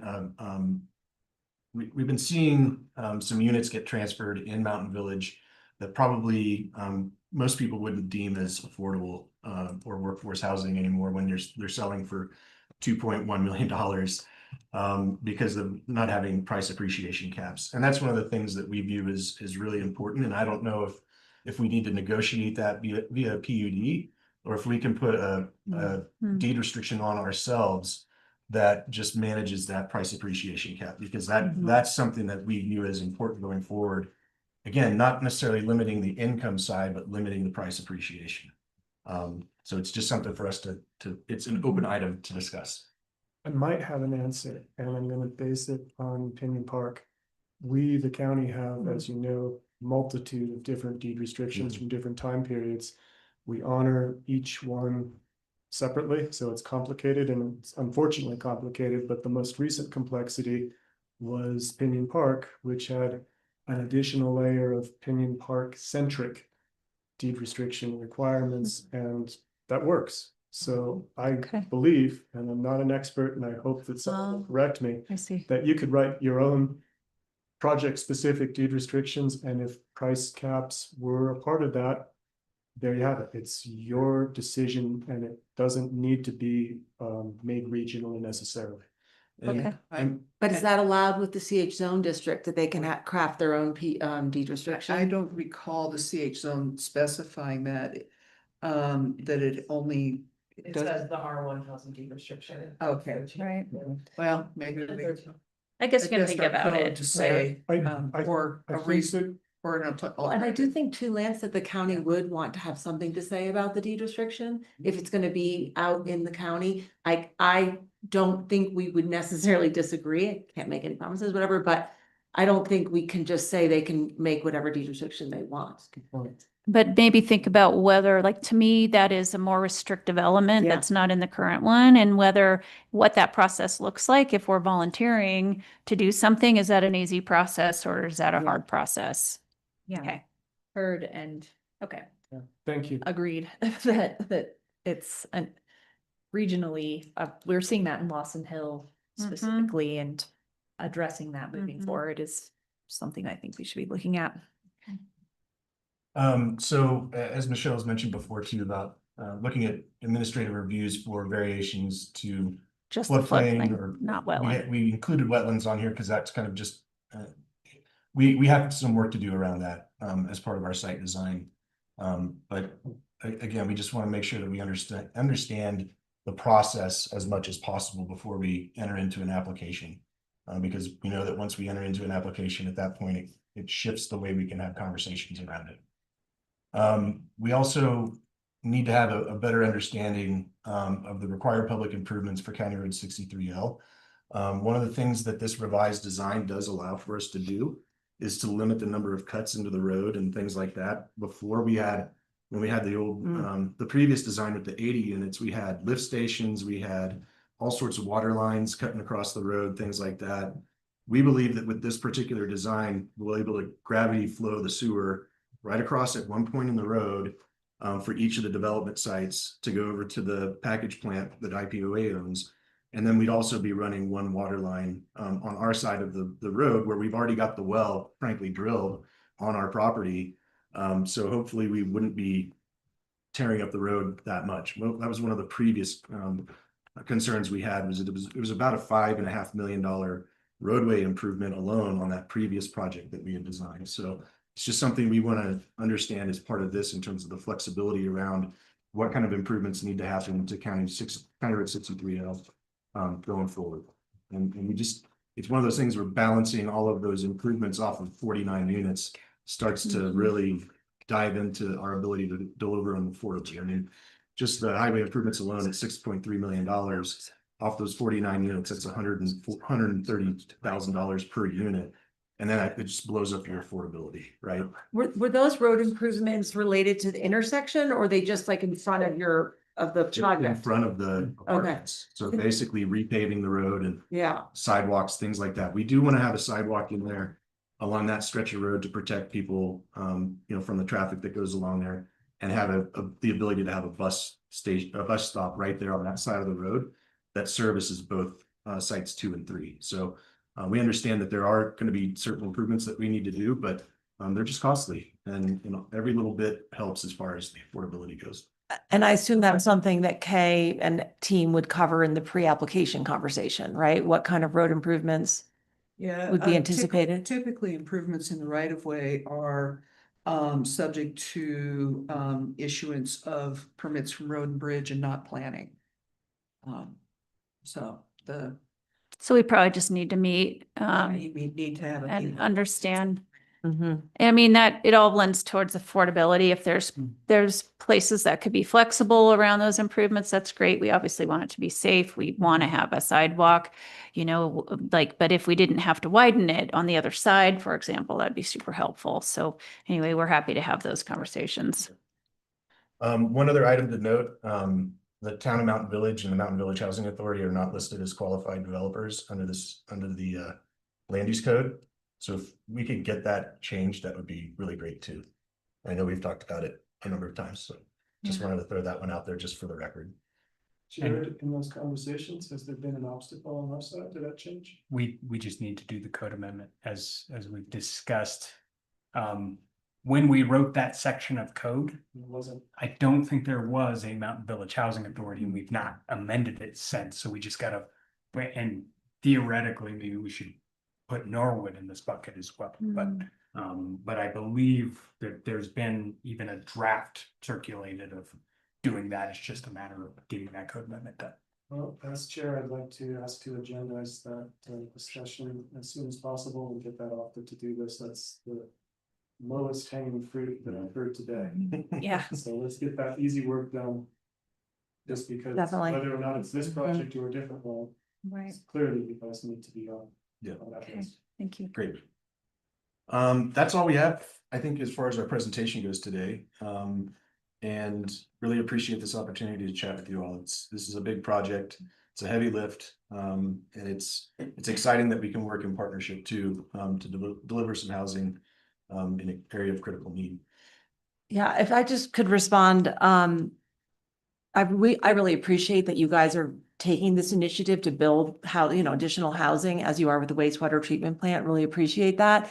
And I just am looking up here at our mission statement and our focus areas, and we talked at length about that and how much we wanted to put housing in there. And we feel we have pretty limited resources for developing housing, but we told ourselves we wanted to be help with supporting projects. And we talk about it through planning, permitting, using county property when possible. So I just want to, I understand from this conversation how much our processes can add to the cost of the project. And so personally, I would like staff to just be reminded of this as a priority for the commissioners to really support other people's infrastructure projects and do everything we can to, move it along and not add extra expense because 49 housing units and this kind of housing, I think, is a huge community benefit. And so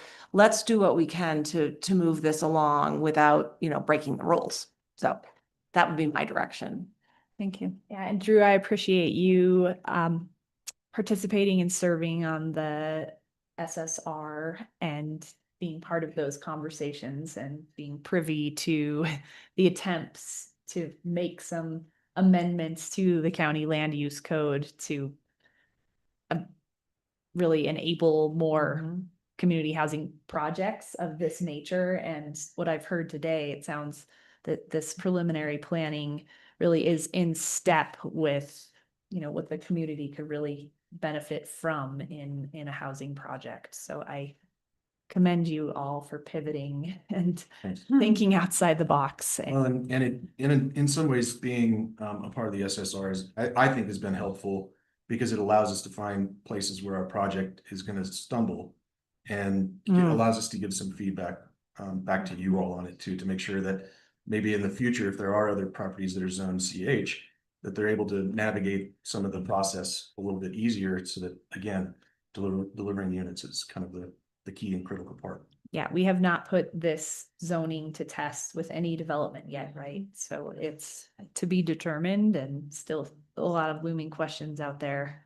And I wish I was sharper to the pick of remembering exactly the nuances and the language within the CH zone district, but we haven't really had it in front of us so much. So it's new territory and it's a test piece, potentially. To the mention of the SSR and the fact that you are stepping away from your role with the village. Maybe this is a question for Jared or Kay, but also to you. Is there a succession plan? Do you have a proxy member? So we have people that will hopefully attend in my stead going forward. I've shared notes with Michelle on issues and items of concern, so she has those. My job has been posted, so hopefully it gets filled quickly, and that person can step in and hopefully operate going forward. But it may not necessarily be on the timeline that you're looking to do some of the changes. So it's incumbent upon us to have at least somebody in the room listening, paying attention. For now, Katie, who's a housing assistant, and myself are being requested to be put on the communication change for SSR. To the extent that I can participate, I will. Okay, but we'll count on Katie's attendance. Yeah, she'll at least be listening in, and we'll figure it out. Okay. Thank you for that reassurance. Drew, my final comment is I know that you took time off from your moving day to come here today, share this last presentation with us. Thank you for making time in your personal life to wrap this up as best you could. As you can sense, the commissioners are being thoughtful about our wording, because we will be sitting on this, I suspect, and I hope, in a quasi-judicial capacity, hopefully soon. And so we're unable to give rousing thumbs up today and pat you on the back like you deserve, but we can say thank you. And we can say that we look forward to the next steps in the process and that we will keep a very open mind. Great. Great. Thank you. I really appreciate your time today. Thank you. All right, commissioners, would we like to take a leg stretch and a recess, or would you like to continue on our agenda? I'd like to take a break just for a few minutes and Sure. speculate if you would. So it is 2:34. Let's reconvene it. We just can't. Yeah. What were you? Already talked about work. That's nice. That's probably reasonable.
not even June. Thanks again for organizing us on that. Yeah, happy, easy. Yay. Are we ready? Ready? Good.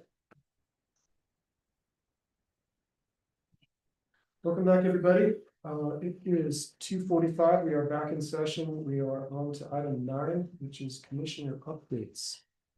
I have a request. Yes, ma'am. Could we push this agenda item back and go to attorney matters first? I have a hard stop at 3:05. Okay. And so if we don't get to commissioner updates, we could table them for next week, potentially, if we don't get there. I have one commissioner update question. If I could just pose that, I'd be content. Okay.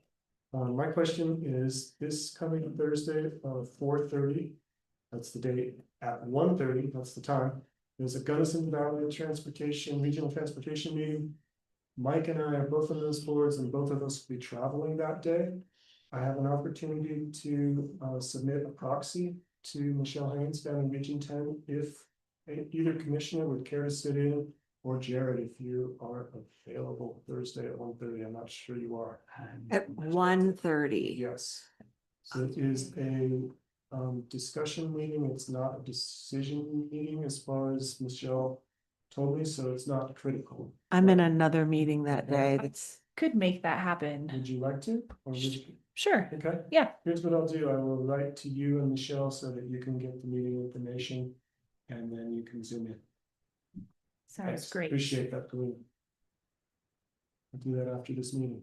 Commissioner Brown, do you have any pressing business? No. that Colleen needs to hear? Okay, in that case. yeah. Let us go to attorney matters. That's item 12. And there are 2 items on the agenda. The first is the discussion of the most recent bill, which is Senate Bill 26-176, State Remedies for Constitutional Rights Violations. Maura, we've got you to walk us through this. Yeah, and there's been some significant movement on this since I first emailed about it last week. But so just to recap what the focus of the bill is, so this creates a state cause of action for violations of federal constitutional rights, kind of mirroring what under federal law is called Section 1983, is providing a cause of action for constitutional rights litigation.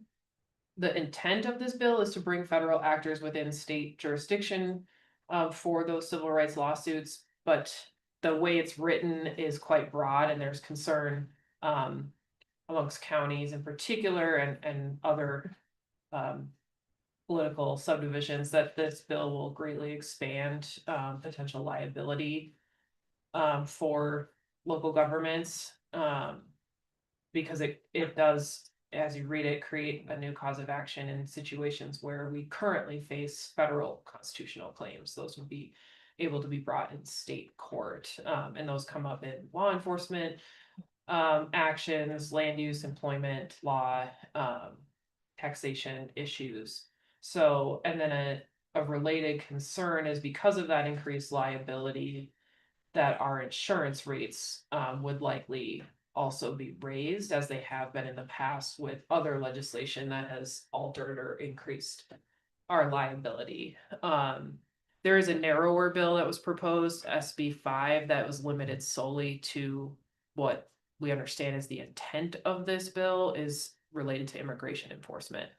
But this more universal broad bill was proposed due to concerns over potential legal challenges on that narrower bill, because other states that have passed similar legislation are facing legal challenges from the federal government.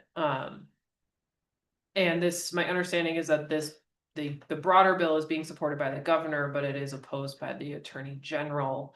And then Commissioner Brown, I know you have some updates on this opposition that has been put forward. Yeah. Do you want to share that? Sure. And the question today, I think you posed originally was, do we want to take a position on this? Yeah. And I have 2 things to say about that. One is there is already tons of opposition to this bill, including from CCAT and CCI, which represent us, as well as CML, the Colorado Municipal League, the Special Districts Association, Maura mentioned the DA, which I had not realized. Yeah, so there's already a ton of opposition to this bill, and so I don't know that our individual county voice is necessary. And as this is fundamentally a immigration related bill, and we've been asked by our local community to not really call it special attention to ourselves on these matters. So for both of those reasons, I don't think, and I don't want to personally take a stand on the bill. I don't think it's necessary because there's so much other opposition. Our little voice, I don't think is going to make a difference on the petition. And if we do stand out from other counties, we end up calling attention to ourselves. The other reason I don't think it's necessary is because Senate Bill 5, which is the one that's focused just on immigration, is still moving forward. And it doesn't have all of those. Well, it is questionable whether it will hold up constitutionally. It doesn't have all those other concerns that Maura listed and CCI echoes. So I don't think we really, I mean, it's good for all of us to be informed about it, but I don't personally think we need to take a stand, Maura, unless you do because the county attorneys are asking us to or something. No, I mean, I don't, and the ask that was put out to the county attorneys, I think, was before we knew any of these other kind of coalition groups representing counties were taking a clear position. So I think I would agree that if CCI and CCAT, these other entities that represent counties, we don't need to make our individual voice heard necessarily. Commissioner Gleason, do you agree with Commissioner Brown? Yeah, absolutely. Motion to commissioners, I think continue to round 12. Also, the district attorneys are against it. I just was relooking at my list. So there's so much opposition. I can't imagine it getting through. Hopefully. 12B, this is a consideration of filing a cross appeal of the Rule 106 order of Meade Valley versus the Board of County Commissioners. Yes, so we previously have had executive session conversations, updates on this case, but to give you and the public a refresh on what this is about. So this case involves the challenge to planning director's interpretation regarding specific properties in the Diamond Ranch, which is also part of the Sheep Ranch. And the question of whether or not those properties are part of the PUD, the Aldosaro PUD, and therefore subject to the RETA requirement. There were two claims in the case. The first one was a Rule 106 claim, which is a challenge to the board's decision to uphold the planning director's interpretation, finding that the Diamond Ranch lots / Sheep Ranch are not part of the Aldosaro PUD, but that the PUD plan imposed the RETA requirement on the Sheep Ranch. That claim was resolved in favor of the plaintiffs against the county.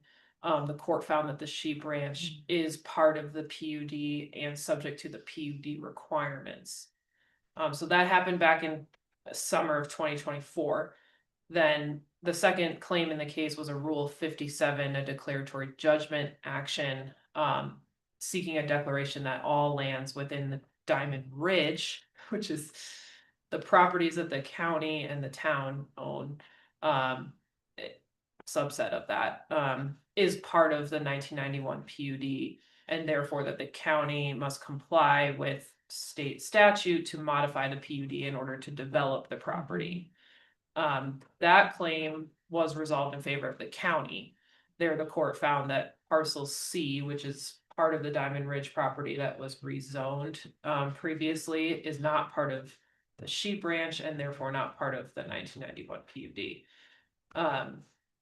When the Rule 106 order was first issued, it wasn't ripe for appeal until that second part of the case was resolved, which we got that last summer or fall. Can't remember exactly the date now. And the board had previously directed me not to pursue an active appeal of that Rule 106 order, but indicated that you all would be interested in considering a potential cross appeal if the plaintiffs ended up filing an appeal of that Rule 57 order. So they did, the plaintiffs did file an appeal on April 23rd. So now we have a 14-day window until May 7th to file a cross appeal of that Rule 106 order. And my recommendation is that we do file that cross appeal just to preserve our arguments and potentially defend again, and to fully defend against that Rule 57 appeal, because the plaintiff's arguments in that Rule 57 claim rely in part on the Rule 106 order. So I think it'd be best to put it all before the Court of Appeals together. And Lane Thomason will continue to take the lead on the appeal if you all approve filing it with assistance from me. And I don't have final confirmation from the town of Telluride, but in conversations with their attorney, they've indicated that they would likely join in that appeal, and will get that final approval before the filing date. We would do that together, I would expect. Thank you, Maura. Any questions, commissioners? No. In that case, I'd entertain a motion.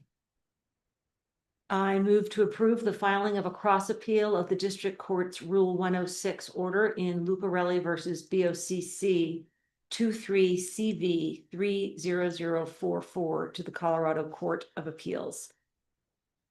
Is there a second? I second. Further discussion? Hearing none, I'll call the vote. Aye. Going to abstain. Aye as well. Motion carries with one abstention. And that takes us to the end of our agenda today. Unless Commissioner Brown, you give any commissioner updates you want to bring up to today's meeting. I could, unless Galena, do you want to slip away and we can do this next week? I still have some time. Okay, all right, 5 after. Okay, last Thursday morning, I attended the Behavioral Health Solutions panel for 2 reasons. One, because Cole Cooper, our new behavioral health project lead, was introducing himself.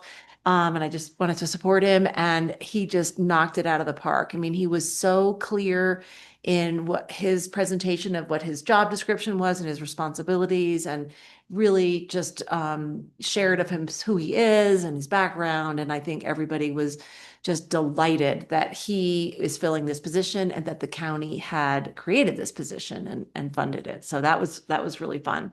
The other reason I attended was because Paragon Behavioral Health Connections presented about all of their services that they provide in the behavioral health space to San Miguel County, including the new crisis intervention services, which is our new form of the co-responder program.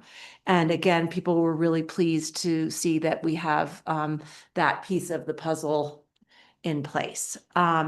Another important thing that Paragon mentioned was that they have secured a rental unit in Norwood so that they can have 2 crisis responders in the county physically 24/7. And that is going to really change our response time. Previously, they were in Ridgeway. Previous to that, they were, I can't remember if they were Durango or Delta or Montrose, but anyway, this is where we need them so that they can really respond to these timely crises. So that was all good news. And relatedly, I wrote my Commissioner Corner about behavioral health and the initiatives that the BOCC has been taking with the Public Health Department and everything, and introduced Cole. And we're not sure if it's going to come out this week or next, but that's my behavioral health update. And I just also, it was the 24th, I attended the statewide Board of Health advisory group that I just mentioned. And basically that group is meant to provide input into trainings that CDPHE provides, such as this. And one thing that, I'm not sure if it came out of this, but they certainly asked this board if it would be helpful, is these trainings through CCI and the synchronous kind of thing we just did. So they are claiming that it's been really productive for them to get the input from various representatives across the state of various configurations of boards of health. Let's see. Yeah, and I think I'm the only county commissioner on there, and that's a unique kind of way to serve on the Board of Health, because often it's people who have professional background in bigger places. And so I think it's great that Grace tucked me in there. On the 22nd, I attended the San Miguel Basin Wildfire Collaborative, and that's basically a roundtable where people report on what's happening. And you may have read in the paper that the San Miguel Watershed, Adrian Bercher, San Miguel Watershed Coalition, thank you, has achieved the money that they needed to undertake the RAP plans, $500,000 in grant money, including some from the county. So he's going to get that RFP out soon, and he hopes the study will start in the fall, take about 18 months. And everybody is just really delighted about that. So we all patted Adrian on the virtual back. Jeff Rainey from the CSFC, which I assume is the Colorado State Forest Service. Does that sound right to everybody? I gave us a little update on the beetles that are getting after our trees here. Let's see. So we have been dealing prior up until now primarily with the mountain pine beetle, which is attacking the Douglas fir. But there are new troublemakers in the region, which are the bark beetles, and they are now making inroads onto the ponderosa pine. Especially they're seeing it around Gurley Lake and the Brown Ranch areas. So they require a different pheromone pack. So I'm assuming that will start to be part of our program and the state's program. Anyway, I also relatedly attended our wellness committee, whatever outing where we put pheromone packs on the river trail on M59. It was just kind of cool to see what that actually is, which is just hanging a little blister pack with a pheromone in it, and it tells the tree that it's already full of beetles, so not to come up. Sorry, does it tell the tree? No, it tells the beetles at the base of the tree that the tree's already full. They said it acts like a no vacancy sign, and keeps the beetles from going up the pine. So that was fun. Let's see. And then Star showed us the San Miguel County new wildfire website. And I did actually look at it all and provided some comments in my capacity as the wildfire commissioner, growing in her understanding of this all. And it's going to launch tomorrow. But there is opportunity. Heather, as usual, is always open to additional comments and additions. But I think it's really solid, really, really clear, comprehensive, well organized. I'm so pleased that Shannon and Heather, and trying to think who else is involved with that. Jared, you've been on those emails. Shannon Henderson. Star, yeah. Yeah. The trifecta, yeah. It's really user friendly. Don't you think? Yes, and all the information that has been out there, but kind of spread around and hard to find, it's all in one comprehensive place. It's Yeah. great. I think it's really good, and I think it would be reassuring as well as helpful to the public for them to understand the work that's being done and the plans that are in place. And so, yeah, that's my update. Excellent. Thank you very much. You're welcome. Let's adjourn. Take a motion, and then Mr. Wilson can get to the appointment. And we'll Thanks. meet again in April. Great. I move to adjourn. Second. Those in favor? Aye. Aye. As well, everyone says aye, motion carries, meeting's over. Thank you all very much. Have a good afternoon.